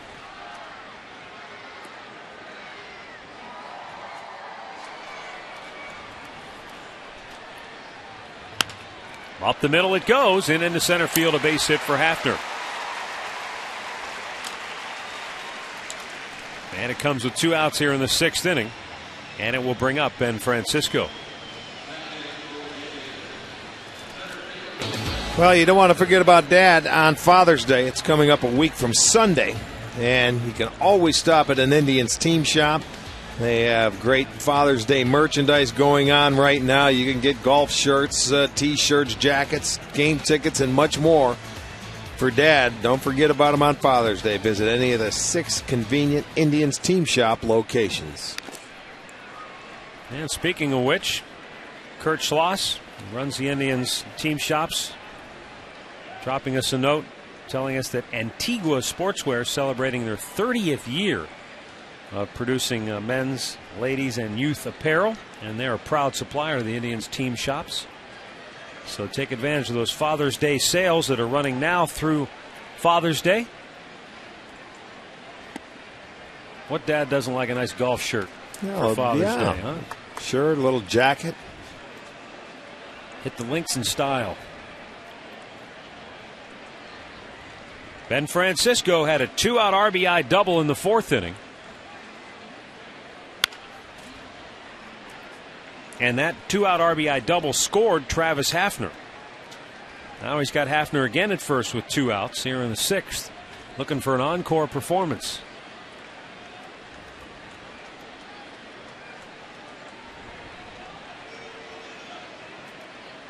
Pujols and Hafner having a chat down at first. This will be the 100th pitch of the night coming up for Joel Pinheiro. And it's fouled away by Francisco. 65 pitches for strikes for Pinheiro.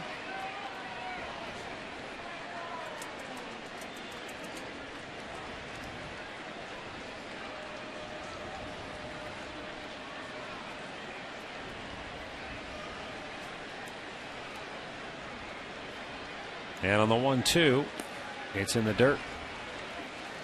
Evens things up.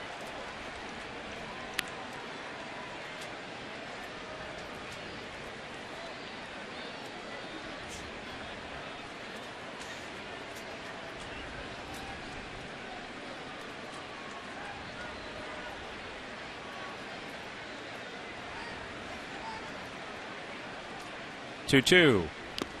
Foul tip hung on by Molina for the strikeout, and that's a half dozen punch-outs for Pinheiro here tonight. 6 complete from Progressive Field. It remains 2-1 Tribe.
Ohio, brought to you in part by Key Bank. Feel safe at home with the banking home of the Cleveland Indians. And by AM/PM, too much good stuff. 7th inning here at Progressive Field, 2-1 Tribe on top. Nick Stavino will lead it off for St. Louis. He is 0 for 2 tonight. And he looks at a first pitch strike from David Huff, who's made 77 pitches so far on the night. 80s throwback weekend here at Progressive Field. Crowd looking forward to a big fireworks show after the ball game, set to tunes from the 80s. Got the Shin-Soo Choo bobblehead giveaway coming up tomorrow.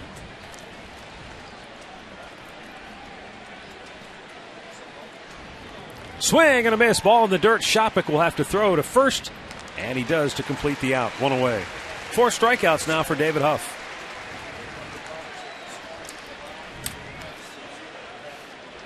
Well, the Indians will celebrate the 20th anniversary of the movie Major League. It'll be on Monday. The Brewers come to town. All fans are going to receive a Rick Wild Thing Vaughn bobblehead. That's right, that'll be Monday. That's courtesy of AM/PM. There'll also be a special post-game fireworks show as well. Monday, come on out to the ballpark. It's a bobblehead again. Chris Duncan looks at a strike. People would love to have this Rick Vaughn bobblehead. Oh, yeah.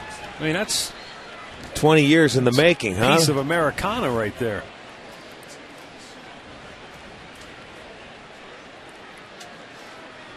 The 0-1.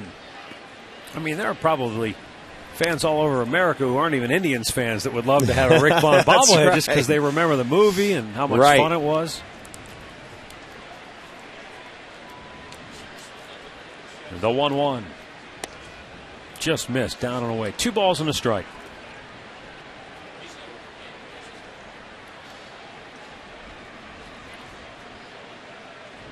David Huff has been pretty tidy this evening. Out of play, 2-2 the count. You know, the one guy who was left off the Alltel text poll question tonight was your old buddy Clu Hayward. Oh, thank God. Clu was the big power-hitting first baseman from the New York Yankees. He just had a bit part, so, he wasn't really a... But he played a good villain. Your buddy, in real life. Your buddy Pete Vukovich. Pete Vukovich, yeah. Yes, he did. But he only had a couple of bit parts in there, I'm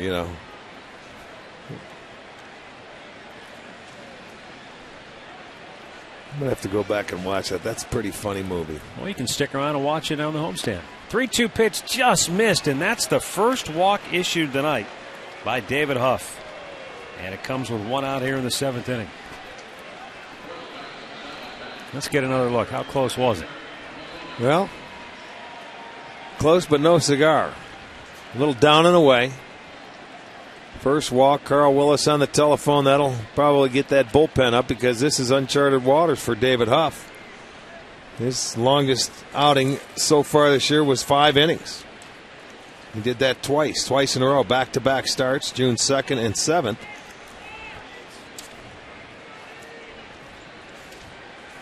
Actually, the start before that, though, if you remember, with Tampa. In the air left center, Francisco is there. 2 down. You know what, though, Rick? The one thing is about the pitch count, though, he's still only at 86 pitches, right. And he's gone as many as 98 here in the big leagues.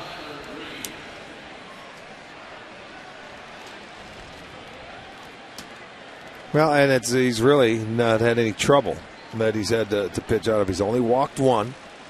And I was going to say that last start in Tampa, remember, it was a rain delay. He went 4 innings, but that 2-hour, 40-minute delay, he couldn't do anything. He was dealing in that game. Yeah. Well, and one reason tonight he's dealing is in St. Louis 0 for 7 with runners on base.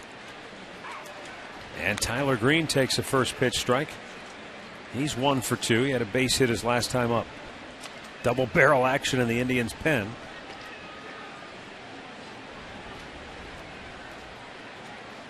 The 0-1. And it's quickly 2 strikes on Tyler Green.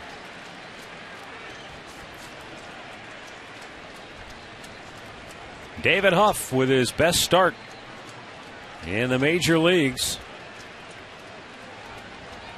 The 0-2 delivery.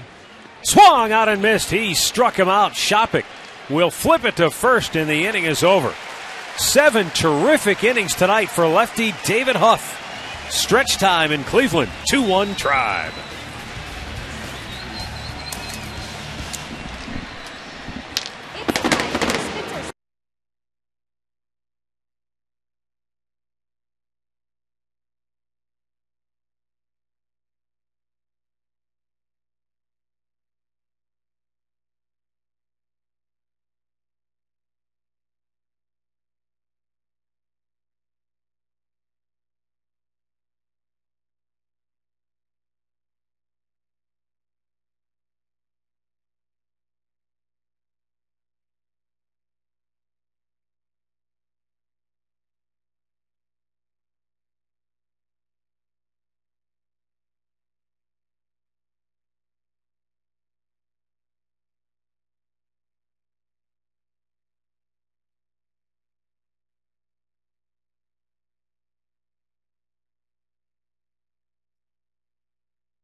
What a beautiful night here in downtown Cleveland, which reminds us that you can stop by Panini's and catch the game. Enjoy pizza wings or one of their famous overstuffed sandwiches on the beautiful outdoor patios. Panini's, home of the best outdoor dining in town. Visit paninisgrill.com. Well, we go to the bottom of the 7th here at Progressive Field with the Tribe in front 2-1. Ryan Garko, Kelly Shopik, and Jamie Carroll to face Joel Pinheiro,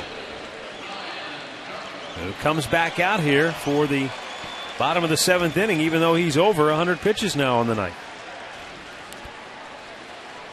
But it's also one of those cases where Tony La Russa is saying, this guy's he's pitched his tail off, and he's competed tonight, so let's give him a chance to get one more half inning, and maybe we rally to get him off the hook. This is the one thing you can do in the American League that it's tougher to do in the National League in a one-run game with your pitcher pitching. You can leave him in the ball game because he doesn't have to hit.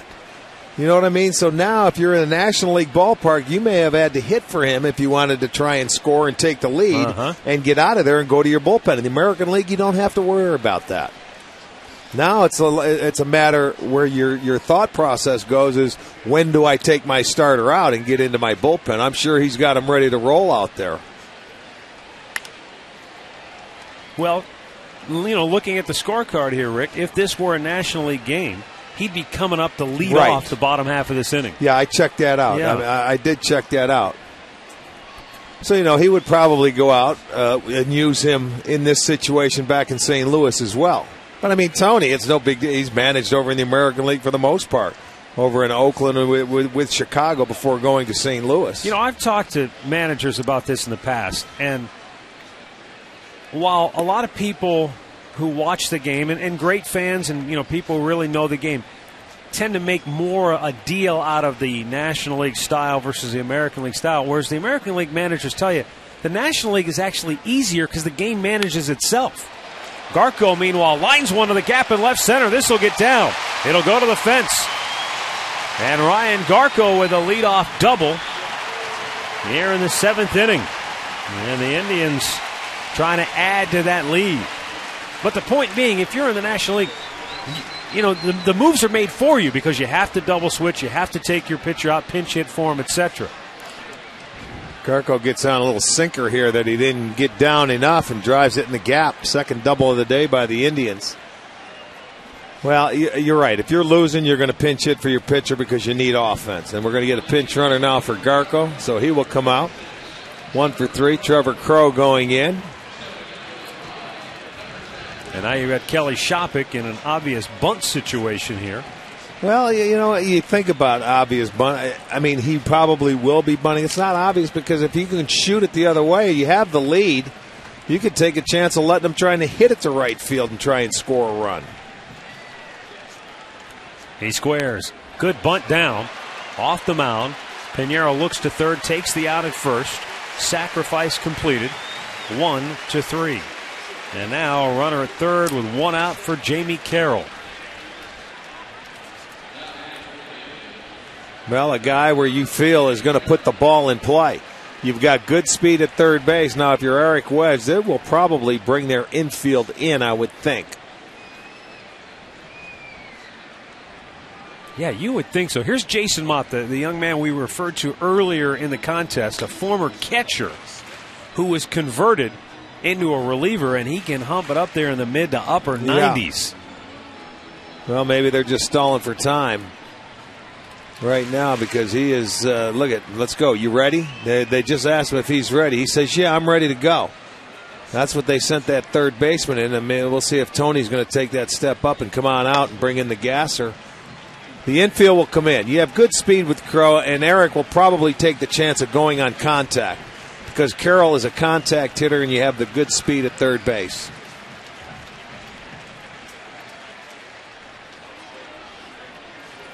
At third base, you try and get a lead as far off as that third baseman is off the bag. And when you're looking here, you're looking for contact, you're looking for a ground ball. So you look down in the strike zone. That's where most ground balls are going to come. And that way you get a good read and you can take off as soon as it's on the ground.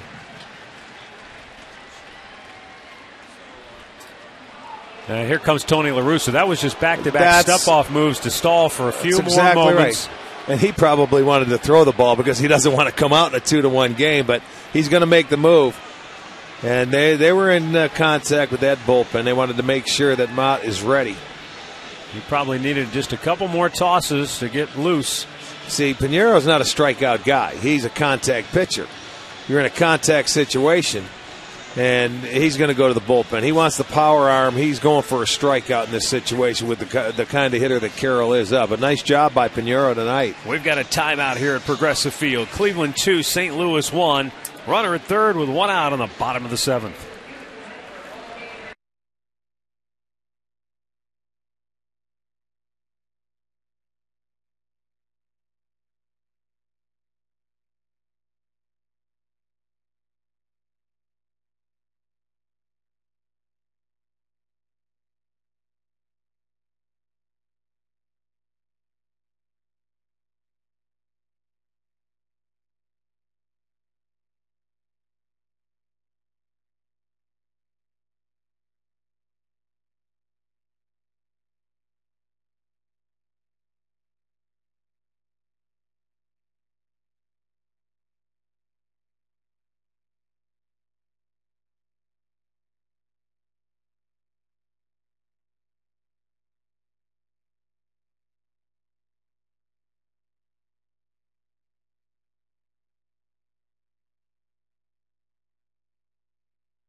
Trevor Crow, 1 out, batter Jamie Carroll, and right-hander Jason Mott. Hard-throwing reliever coming on here for the Cardinals. Mott appearing for the 28th time this year. 2-2 record, 4.56 ERA. Has allowed home runs in his past 2 games after allowing none in his first 37 games to begin the season. Misses down low for ball 1. 98 miles an hour. Former catcher. You know what's interesting, Rick? He began the conversion to pitcher in 2006, but he still appeared in 10 games as a catcher that year. Well, emergency basis. Yeah. Well, he's got the look going of a reliever. He's got a look going. May not be of a reliever. I don't know what that look is, but Jeremiah Johnson. It works for him. That's an off-season look. Yeah. He's ready for a tree stand.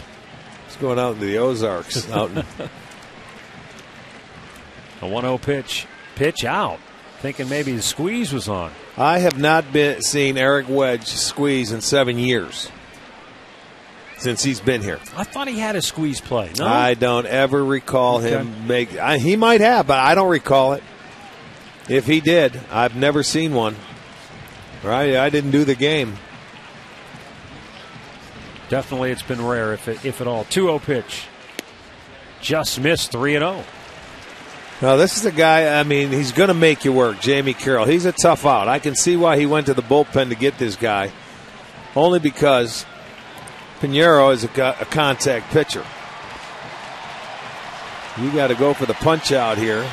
Try and keep it a 1-run game. They're down to 6 outs. Are the Cardinals. And the 3-0 delivery is inside ball 4. So first and third with 1 out, and Mark DeRosa 1 for 3 will be the batter. And now you would imagine the middle infielders will back up a little bit to try and turn a double play.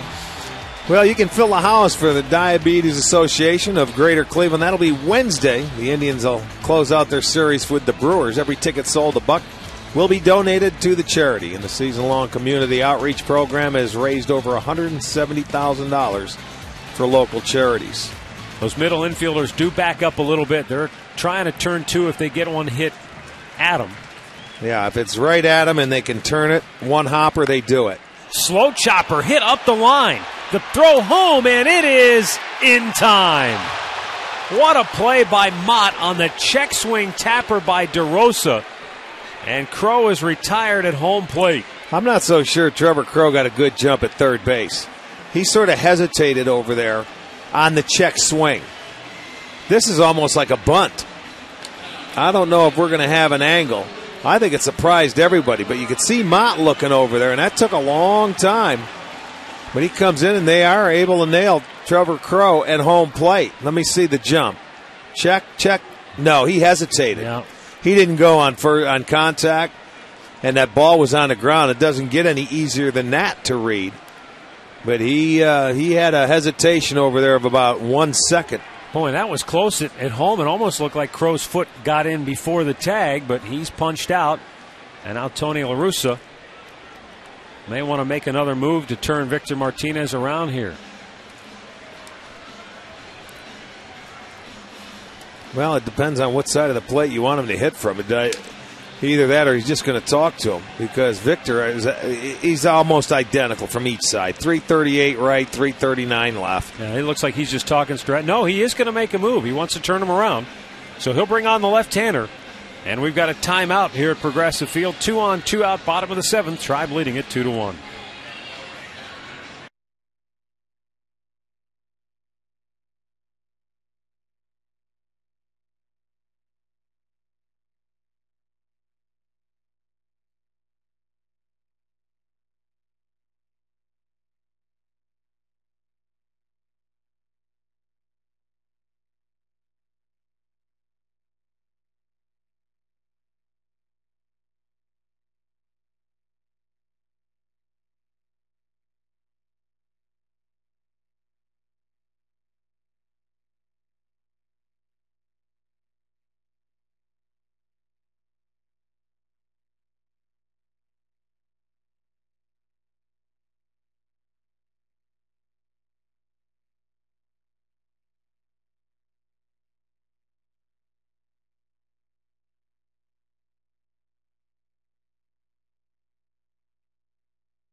At 2 on, 2 out.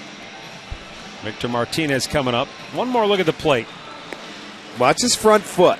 It looks like it's going to get on the plate. Now, whether it does, I don't know, but it catches Molina's front foot. Now, by the time he applies the tag, I know he tagged him before his back foot got on the plate. But I'm thinking if he gets a good jump off third base, he would beat that anyway. Yeah. You know, that's the whole contention of that play right there. The hesitation cost him. Yeah, it sure did. But it was probably a tough play to read initially, too. You're not expecting a check swing and bunt. True, but deal. I mean, you see it's on the ground as soon as it can get there. If you're going on contact and on the ground, you're off and running. Left-hander Dennis Reyes, we saw him for a number of years with the Minnesota Twins. He's coming on to face Victor Martinez. And this is a straight matchup move for Tony La Russa, because he's got the numbers in the dugout. And Victor Martinez, in his career, 2 for 15 against Reyes with 6 strikeouts. Now, he has drawn 5 walks. But that's the reason La Russa makes the move. Not just to turn Martinez around, but he knows that Reyes has had good success against him. Well, they signed Reyes to a 2-year deal as a free agent. It was as late in the spring. And, of course, he also knows that Martinez is a great fastball hitter, so probably just a better matchup for him all the way around than having him face Mott. Tribe 4 for 10 with 2 outs in the ball game. And a strike called to even the count.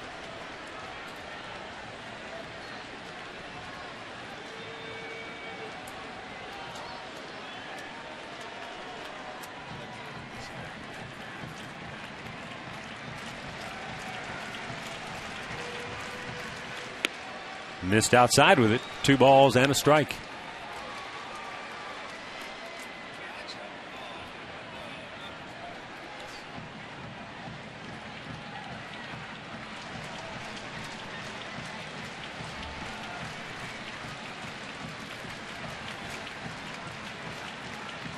Now the 2-1 pitch. And that's outside. 3 balls and a strike. Well, he's just going to be very careful because you have the left-hander Chu on deck. He's going to make Martinez hit his pitch or he'll go ahead and walk him. He's just going to go with the percentages. He's not going to give in and give Victor a fastball. His job, he's a veteran. He's going to say, if he doesn't want to swing at my pitch, I'll take my chances with the next guy on deck. Now the 3-1. And a strike is called. Martinez was ready to head to first. Yeah, he didn't like it. It was like that cutter or slider coming in, and Victor couldn't hit it. You can see that. Timmons has been a pitcher's umpire tonight. Well, now Molina going to go out there and say, do you want to throw that same pitch? If you do, make it in off the plate. He may swing at it. There's Joel Pinheiro, who went 6 1/3, 2 runs on 6 hits, walked 2, struck out 6. Talking with Kyle Loesch there. Runners are off. 3-2 pitch, ball 4, and the bases are loaded now with 2 outs. And Shin-Soo Choo will be the batter. So the lefty-lefty matchup here. And Choo is 1 for 5 in his career against Reyes.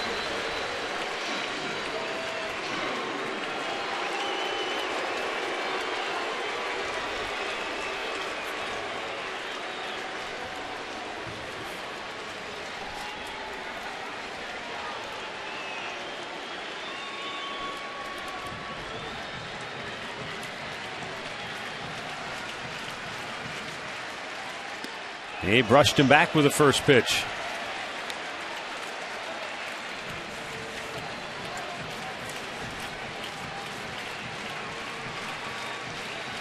Jamie Carroll, the runner at third. DeRosa at second. Martinez down at first. 2-0 the count. Well, we know one thing. Chu's going to make him throw strikes. He's got a very good eye. Left-handed hitters are only 6 for 36 against Reyes this year, so he's still normally very tough on lefties. Well, he is tough on lefties, but this is one left-hander that's going to at least make him throw strikes or get really close to the zone. 2-1 pitch up the middle into center field, a base hit. Carroll scores. Here comes DeRosa. It's a 2-out, 2-run single for Shin-Soo Choo. And the Indians now lead it 4-1. Well, again, with 2 outs. The Indians come back, they score 2, and the moves do not pay off for Tony La Russa. You get a couple of runners to score, and Chu had a 2-0 count, and he jumped on that fastball down and away. Right back up the middle. Finds a hole. His 3rd hit tonight, his 3rd RBI. And you go back to his last at bat in last night's game, and Chu has been some kind of clutch for the Tribe. Another timeout here at Progressive Field. La Russa goes back to his bullpen. It's now 4-1 Cleveland.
Ball one inside. Kyle McClellan, 25-year-old right-hander on to face Johnny Peralta with 2 on and 2 out, and the Tribe now on top 4-1. That didn't miss by much, but it's ball 2. All the runs for the Indians tonight coming with 2 outs. 3 of those runs are charged to Joel Pinheiro, the other to Mott. There's a called strike, and Johnny doesn't like that call. You know, it's amazing how some games you just grind and gnash your teeth because you can't get that one hit to break an inning open, and then there are nights like this. You don't hit until you get 2 outs. Yeah. Yeah, it's hard to. Johnny chased a breaking ball 2-2.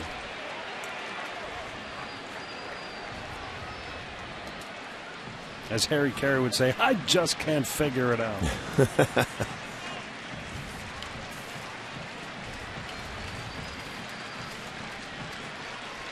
The 2-2 to Peralta, another big curveball. You know, a lot of people forget Harry Carey started his career with the St. Louis Cardinals. Yes, he did. Before moving on to Chicago with the White Sox and then the Cubs. The late, great Harry Carey, one of baseball's all-time great characters. Now the payoff pitch, runners go, and it's up high, ball 4, and the bases are loaded again. Well, that's the 3rd walk in the inning.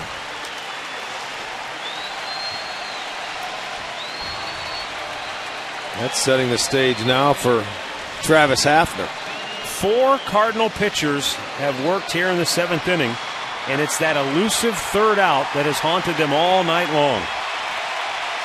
Travis Hafner, the 8th man to bat in the inning, has walked, singled, and scored a run.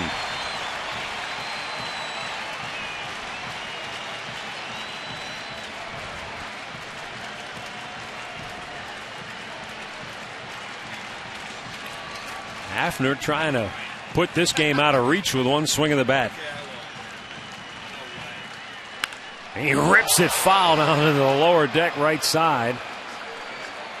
Ball went skipping through the stands like a flat rock on a still pond.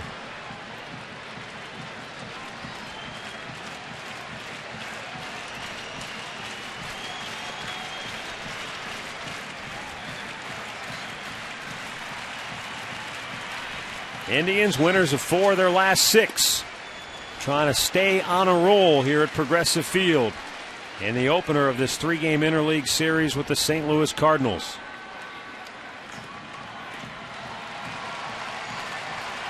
Bases loaded, 2 down. Tribe up 4-1.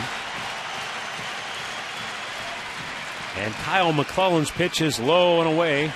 2 balls and a strike.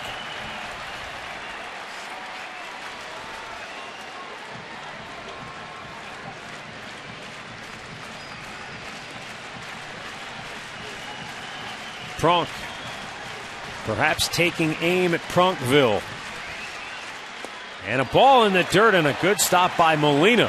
And it's now 3-1.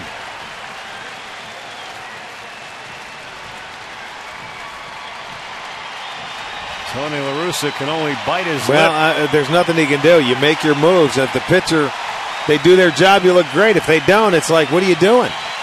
28,159, and they're on their feet now.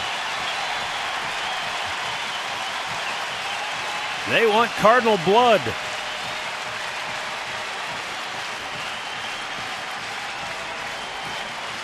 McClellan's got nowhere to put Hafner. And the 3-1 pitch is ball 4. 5-1 Tribe. Hafner with his 10th RBI on the year. As Martinez scores, Shue to third, Peralta to second. And the 9th man to bat in the inning is Ben Francisco.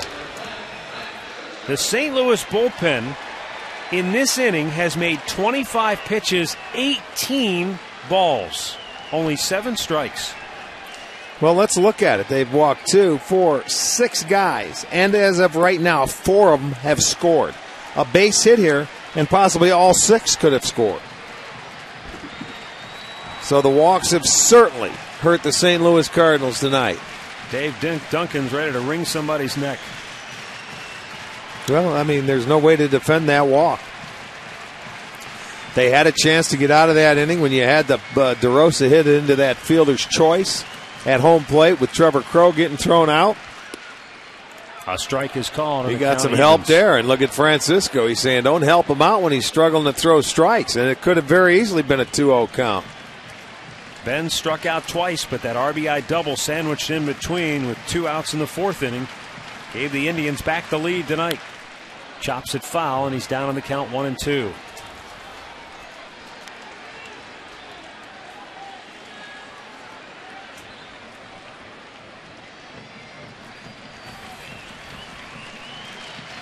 There's Joel Pinheiro.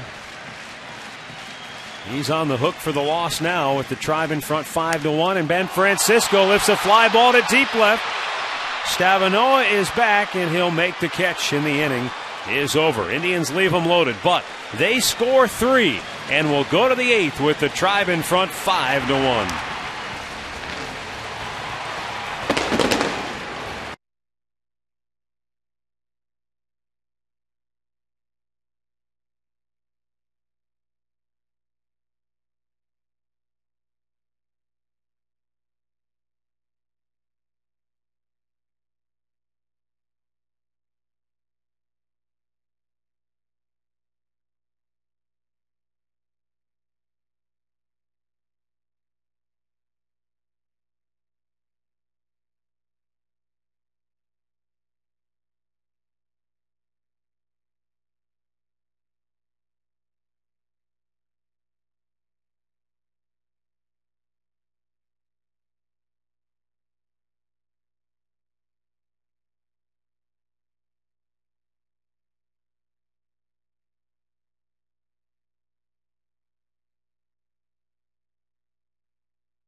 Is presented by the authority of the Cleveland Indians and may not be reproduced or retransmitted in any form. And the accounts and descriptions of this game may not be disseminated without the express written consent of the Cleveland Indians. It's been an all-star cast here tonight. Yes, it had. I didn't know Bert came up to see you. Yeah, he snuck in. He had the STO attire on, too. Well, Dave Pensura gave him a shirt when he was walking through. Indians are configure in the outfield with Francisco sliding over to left and Crowe in center. And David Huff working into the 8th inning here tonight. Thurston fouls it away. He's 1 for 2 tonight.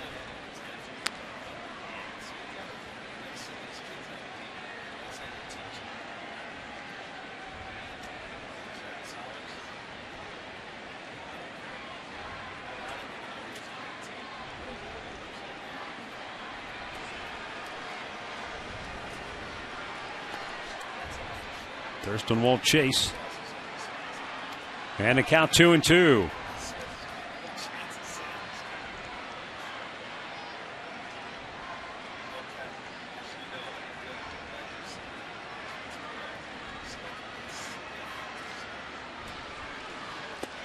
Just missed outside, and the count goes full.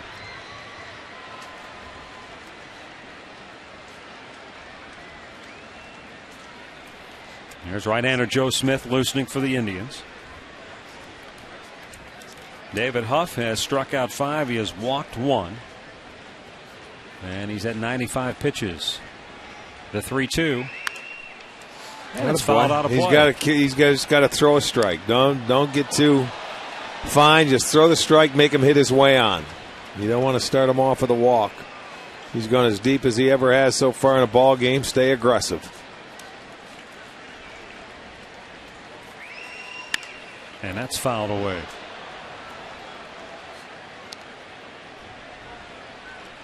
Perez is ready. Perez, he's going to make sure he's ready. What really got David Huff deep into this game tonight is the 4th and 5th innings. He combined to make 16 pitches to get through those 2 innings, even though he gave up the only run of the night. And that was a home run by Albert Pujols on the first pitch of the 4th inning. So even though he gave up the homer, he came right back, attacked, and only needed 7 more pitches to get 3 outs. He's made that many pitches in this at bat.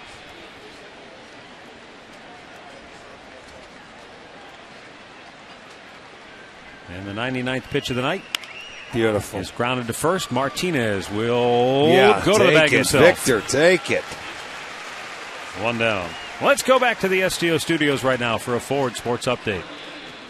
All right, fellas, checking with the White Sox and the Brewers. And here's Chicago's Chris Getz at the top of the 4th inning with a single to right. Brings home A.J. Pierzynski.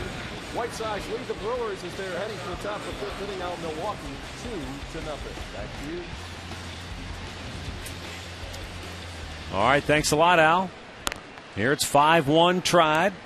Brendan Ryan 0 for 3 steps in. Ryan has popped up to second. He has flied to center, and he is grounded to short. 100 pitches on the night for Huff.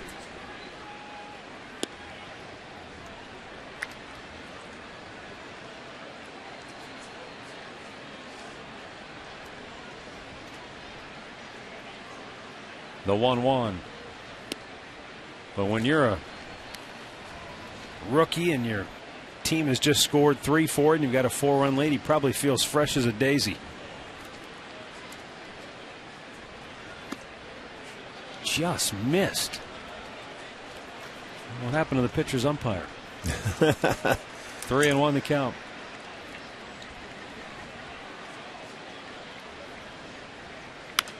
Fouled away, full count. Oh, what a grab! Young man in the suites reached over the railing with his hat and plucked the ball out of the air. That was a terrific play. I didn't see it. I was blocked out. Watch this. All right, let's get a look. Yeah. Beautiful. Nicely done. Payoff pitch. Pop back into the seats it goes.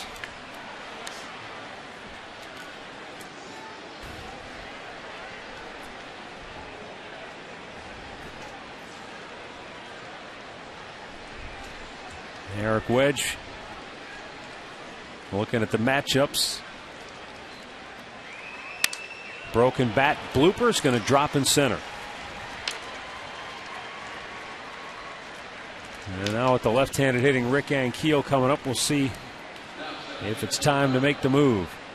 Well, you can spend the day golfing with celebrities from the world of sports at the Cleveland Indians Charity Celebrity Golf Classic, Monday, August 3rd at Quail Hollow. Golf, breakfast, lunch, post-golf cocktail party, all included with live and silent auctions. Call 216-420-HITS. Visit Indians.com/golf. Get all the details and get signed up. Eric Wedge stays with Huff, and Huff misses with ball 1. Ankiel 1 for 3, singled his last time up.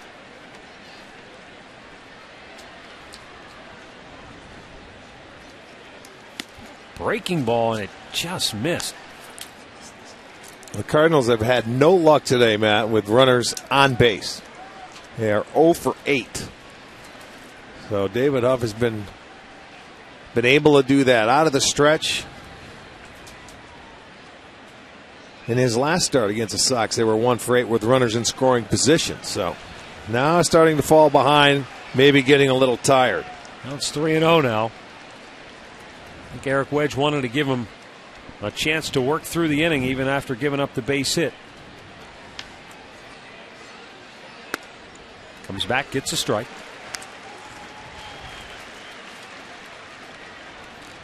Eric Wedge is big on a pitcher earning his way Well, deeper into the and game. you know, and the way he's pitched tonight. I have no problem with that.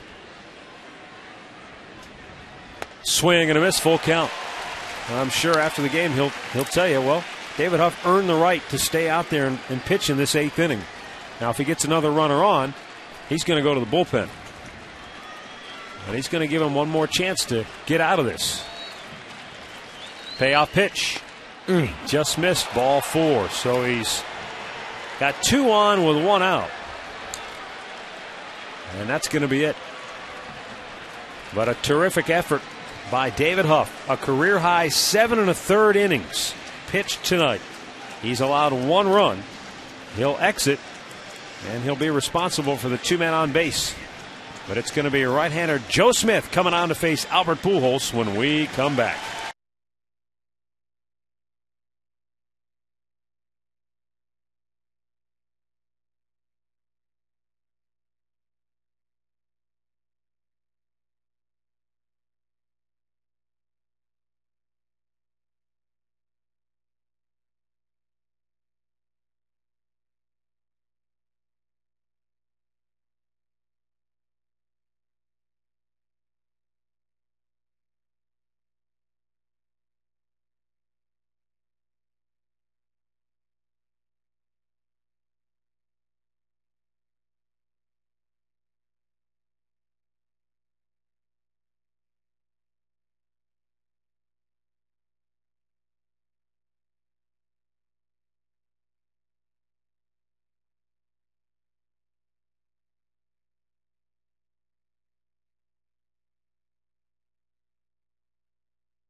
Chris Jimenez puts his hand around David Huff, who had a terrific outing here tonight. He went 7 1/3, allowing just 1 run, and that was a home run by Albert Pujols back in the 4th inning. May have run out of gas a little bit here in the 8th inning. And now right-hander Joe Smith coming on to face Albert Pujols. Pujols is 1 for 3 in his career with a strikeout and a walk against Smith. Way outside for ball 1.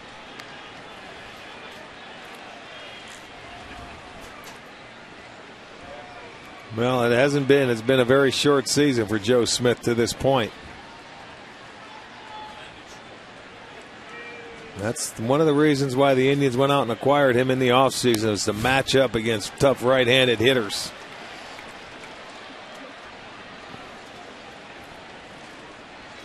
It's 2-0. And Ryan Ludwig, the tying run, waits on deck.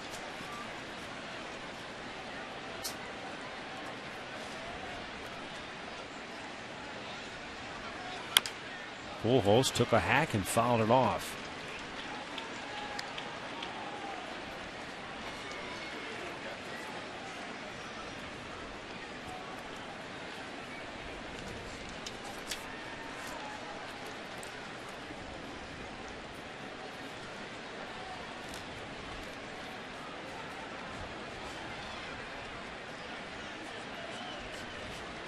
Brendan Ryan, runner at second base. Rick Ankiel at first. 1 out. And the 2-1 pitch is hit up the middle into center field, a base hit. That's going to bring Ryan around to score. It's 5-2. And now Ryan Ludwig, the tying run, will come to the plate. And that's how quickly the game can turn around on you. Well, you fall behind a guy like this, and it's easy to understand. But, you know, he goes out there and hits a pitch, that sinker coming back out over the plate, but hits it up the middle and gets it through. So St. Louis creeps one closer. It's now a 5-2 game. Still just one out.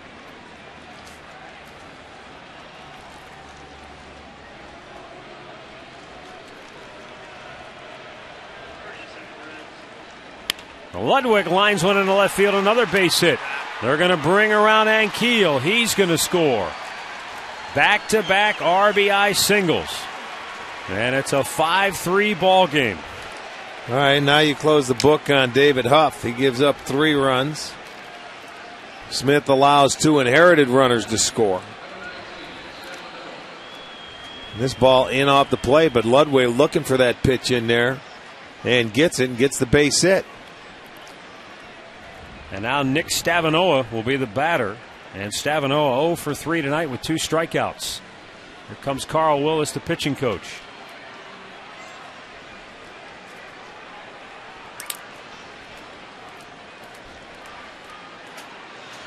Matt Hergis loosening in the Indians bullpen along with Rafael Perez, but Perez would probably be coming on to face Duncan, who's on deck.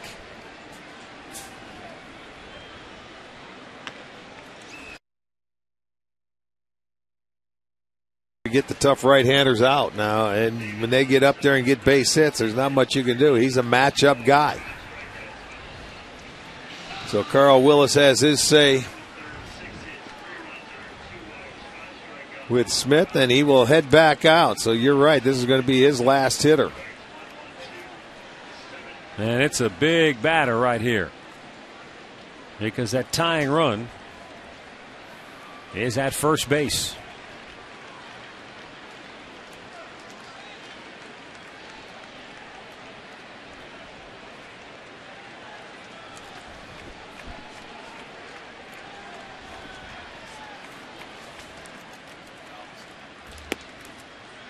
And it's a called strike.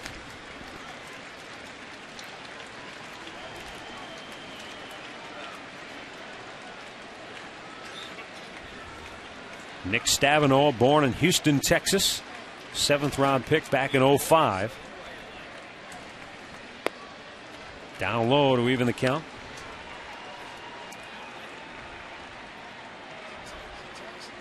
Last year, Stavinoa batted .337. At AAA Memphis, was 5th in the league in batting average. Check swing, it's a called strike, and the count 1-2.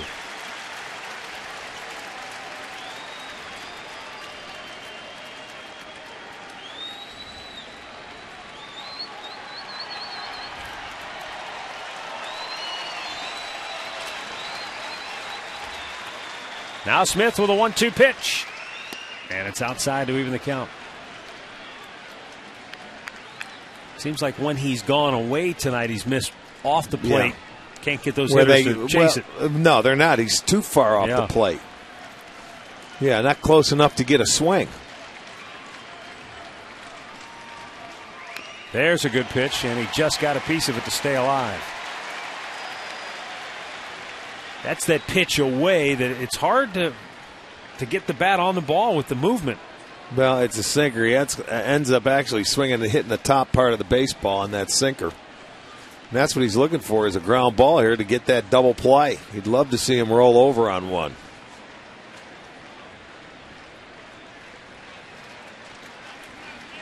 Four straight Cardinals have reached here in the 8th inning.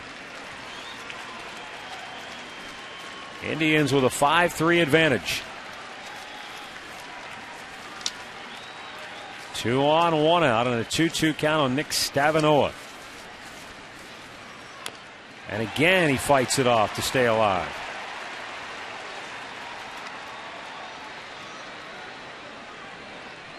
This is almost an instant replay of the one before. Yes, it is. It's another sinker. You see he's reaching out there. He's almost like really swinging over the top of it.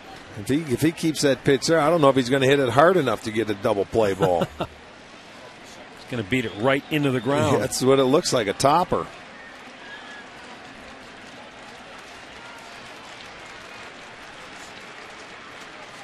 Here's the set again on the 2-2. Struck him out. 2 down.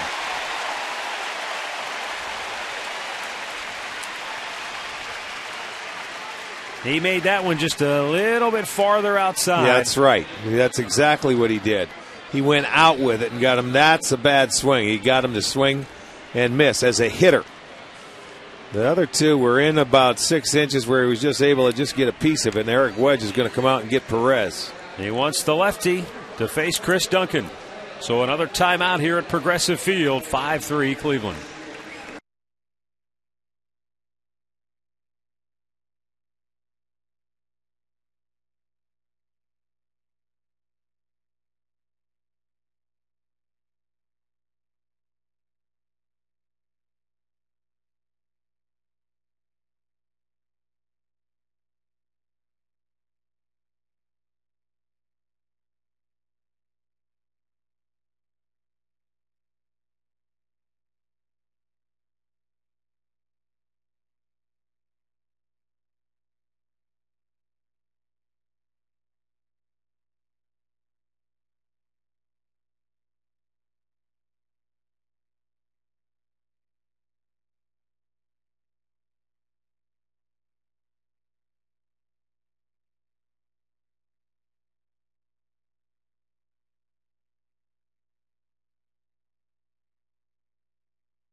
of the 8th inning here. And for the Indians, Trevor Crowe will lead it off. It's his first at bat of the night. Came on as a pinch runner in the 7th. Takes a strike from Kyle McClellan, who got the last out of the 7th inning after walking 2 hitters to load the bases.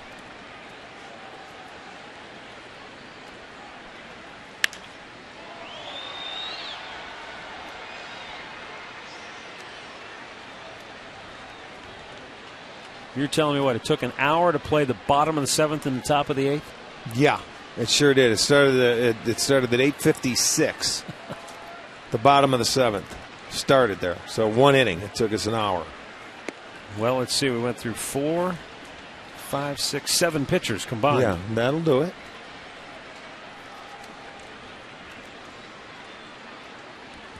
This scoreboard update brought to you by Coors Light. Frost brewed Coors Light, the world's most refreshing beer. Crowe strikes out, and I could use one after that last half inning.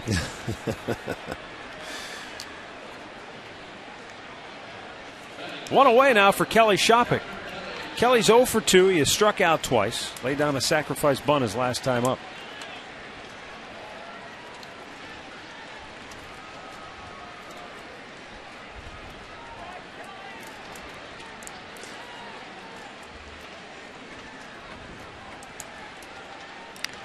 And he shoots it back foul.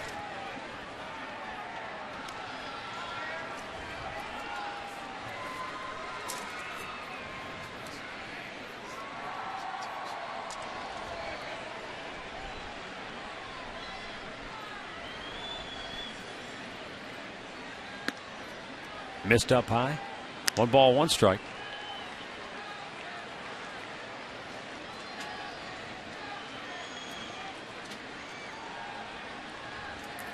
Yankees have come back to tie the Mets 7-7 in the 7th. That's at the new Yankee Stadium. The Marlins lead Toronto 6-2. That has to be the southernmost team in baseball playing the northernmost team. Toronto? You think Toronto's up north more than Seattle, maybe? Well, they're north of the border. Down here. Kerry Wood loosening for the Tribe. McClellan bounces it in there. Isn't Toronto? Toronto's got to be, isn't it? It's got to be more north than Seattle. I'm going to have Bo check that out for us. Check out the longitude, latitude. He just rolled his eyes at us. I'm surprised he doesn't. Numbers. I'm surprised he doesn't have an atlas in that. He does. Thing of his. He doesn't come to work with a briefcase. He comes with a crate. They scramble for the souvenir over in the club seats.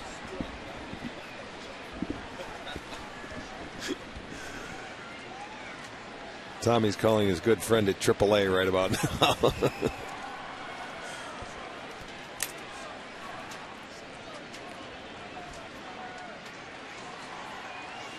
Shopik got hit by the pitch. Yeah, I think he really loves that, man. That one didn't hurt, but he doesn't move. He leads the league in that department. Every time he gets hit, we tell you that. He'll turn, but he's not moving. No, but it's a breaking ball. Look he dips that shoulder in to get hit, as a matter of fact.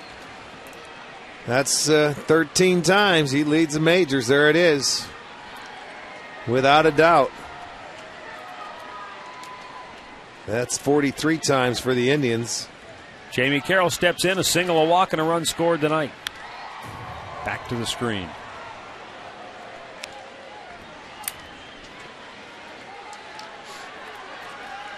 Well, it's been a doozy of a start to this 3-game weekend series. 5-3, Tribe on top. As I said earlier, this is our only telecast this weekend. Tomorrow, Fox 8 will carry the game. It's a national game. We'll see it at 4 o'clock. Tomo Oka against Brad Thompson. Series finale is Sunday night at 8 o'clock on ESPN.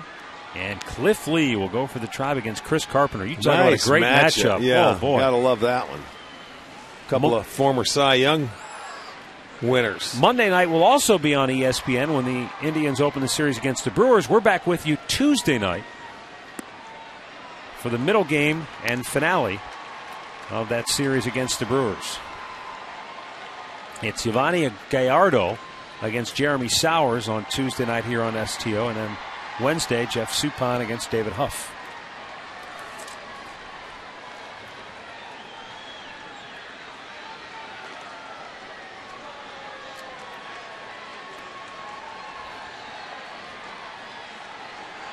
Minnesota Twins beat up the Cubs 7-4.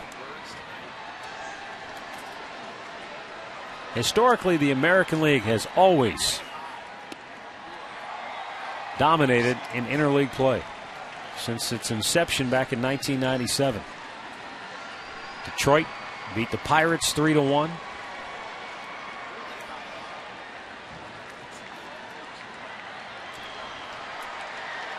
The White Sox lead Milwaukee 2-1. They're in the bottom of the 6th. Slow chopper foul over by third.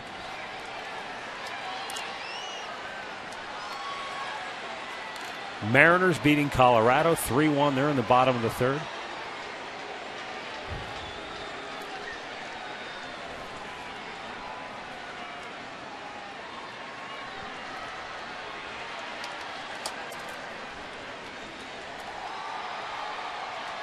Payoff pitch, runner goes, and a line drive into left field. A base hit. Shopik will have to stop at second. But the Indians have 2 on with 1 out here in the bottom of the 8th, looking to regain some momentum here. Jamie Carroll, 3rd straight time he's been on base. His 2nd hit of the evening. He stayed on it nicely. He started Kelly Shopik at first base, so now you have runners at first and second. Hit number 9 for the Tribe. Give Mark DeRosa a chance.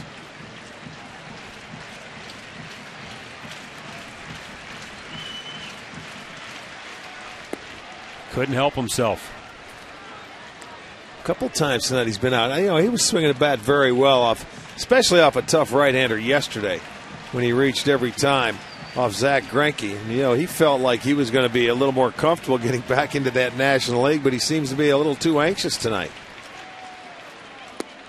Yeah, he told us last night, you know, I got some guys I actually have a scouting report on. Right. Some history I can go off of.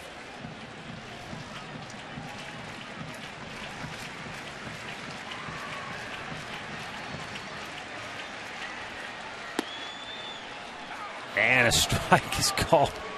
And Mark DeRosa saying, are you kidding me?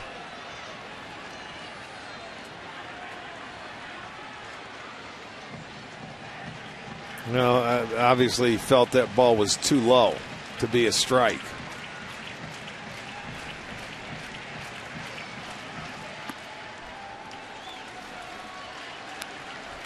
Two balls and 2 strikes. And now pitcher and catcher want to talk it over. It looked like Molina didn't want to come out. He was down on his knees. He called him out. He said, come on, man. Will you just let's go? I'm going to put my fingers down. I've been back here for a long time tonight. Well, I mean, he's had no luck at the plate. He took that one foul tip off his right knuckle. Cardinals trying to keep it a 2-run game and give themselves, they got one last shot in the 9th inning. He holds up and the count goes full. All right, so let me ask you, he started the runner with 1 out on a 3-2 pitch. Does he go? No, I don't think he does here. You got Victor Martinez on deck.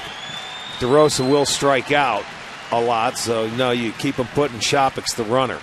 And a line drive into left field, a base hit. Shopik will get to third. He'll get the breaks there. And the bases are loaded again. Boy, oh boy, have we seen some bases loaded situations now in the last inning and a half. Yeah, we sure have. And that's why you don't start the runner there. Although DeRosa got the base hit, you move up one step at a time and you leave it up to your big guy, Victor Martinez now. He caught a slider that he left up in the zone and smokes it to left field. And we've got another timeout. Tony La Russa will make another move to the bullpen. Bases loaded, 1 out on the 8th, and we'll be right back.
Well, it's a 5-3 Indians lead. Tribe has the bases loaded with one out here in the bottom of the eighth, trying to open it up. And the latest Cardinal pitcher, fifth of the night, is right-hander Blake Hawksworth, coming on for the third time this year. Well, he made his major league debut last Saturday. 13th rookie to join the club, and the 7th to debut this year. This is the fourth bases loaded plate appearance in the last 9 batters for the Indians.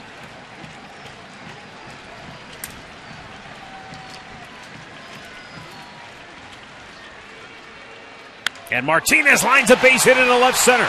That's going to score Shopping. Here comes Jamie Carroll. DeRosa into third. He'll stop there. And into second with a 2-run double is Victor Martinez.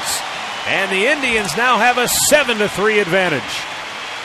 Boy, Victor was not going to spot him anything, was he? He jumped right on that first pitch and just hit it into left center field. Scores 2 easily. So Shopping able to cruise home. He's the one that got this inning started when he was hit by a pitch. And look at Victor stayed on it beautifully. So give him his 43rd and 44th RBI. And the Indians increase it and make it a 7-3 ball game. There you'll see Carroll scoring easily. DeRosa goes to third. They're going to walk Chu. And what that will do is load the bases again. Yes, and you're that'll right. be their 5th plate appearance with the bases loaded in their last 11 batters. Incredible.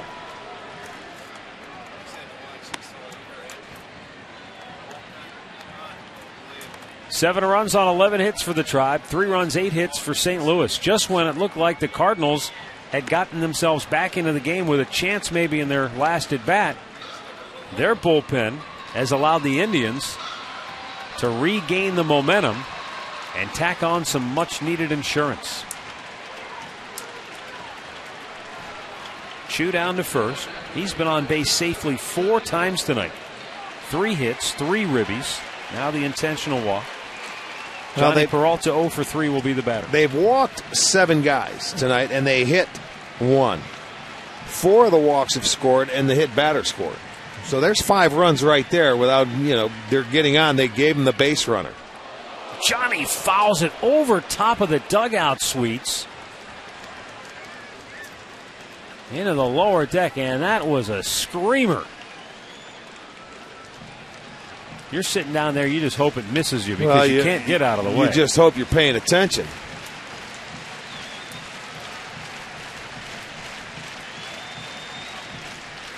Now the 0-1 pitch.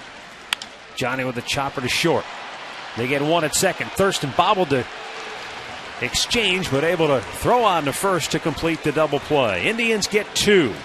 And now we will go to the 9th inning with the Tribe in front 7-3.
Our Northern Ohio Buick Pontiac GMC performance of the game. Well, what a job by David Huff. A career high 7 1/3 innings pitched tonight. Charged with 3 runs on 6 hits. He did a terrific job. Now it's Kerry Wood time. Trying to close it out. Well, once again, Wood with the 2 runs in the bottom half of that 8th inning. It is not a safe situation. It's a 4-run ball game. But he is up. He's coming in. Going to get an opportunity. He's going to face 8, 9, and 1 in the lineup for the Cardinals. Going to get a pinch hitter. Skip Shoemaker coming on.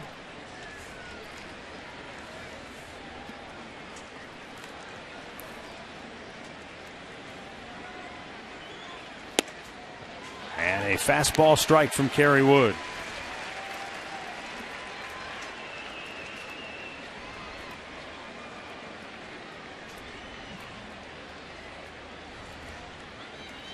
Breaking ball hit up the middle. A diving stop by Peralta. And the throw to first in time. He got him. Johnny Peralta with the diving play and then still able to get up and make the throw. And as you said earlier, you don't like it when a guy dives into first, and that may have cost him. Well, it certainly didn't speed him up. Once he hits that ground, Peralta does a great job getting to his feet, gets rid of it in a hurry, and he goes down, and Shoemaker is out. Good play. Yeah, good call, too.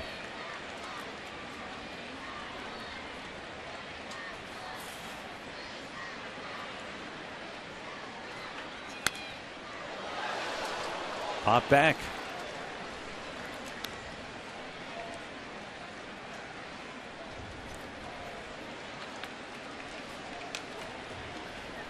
Joe Thurston had that base hit in his first at bat tonight. He's hit into a double play and also grounded out to first.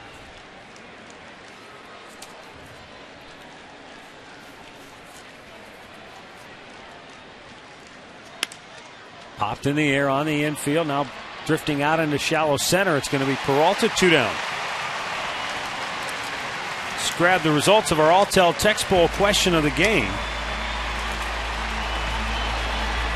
26% of you love Rick Vaughn. Give me Why Vaughn. do you think he's going to get his bobblehead coming out here on Monday night?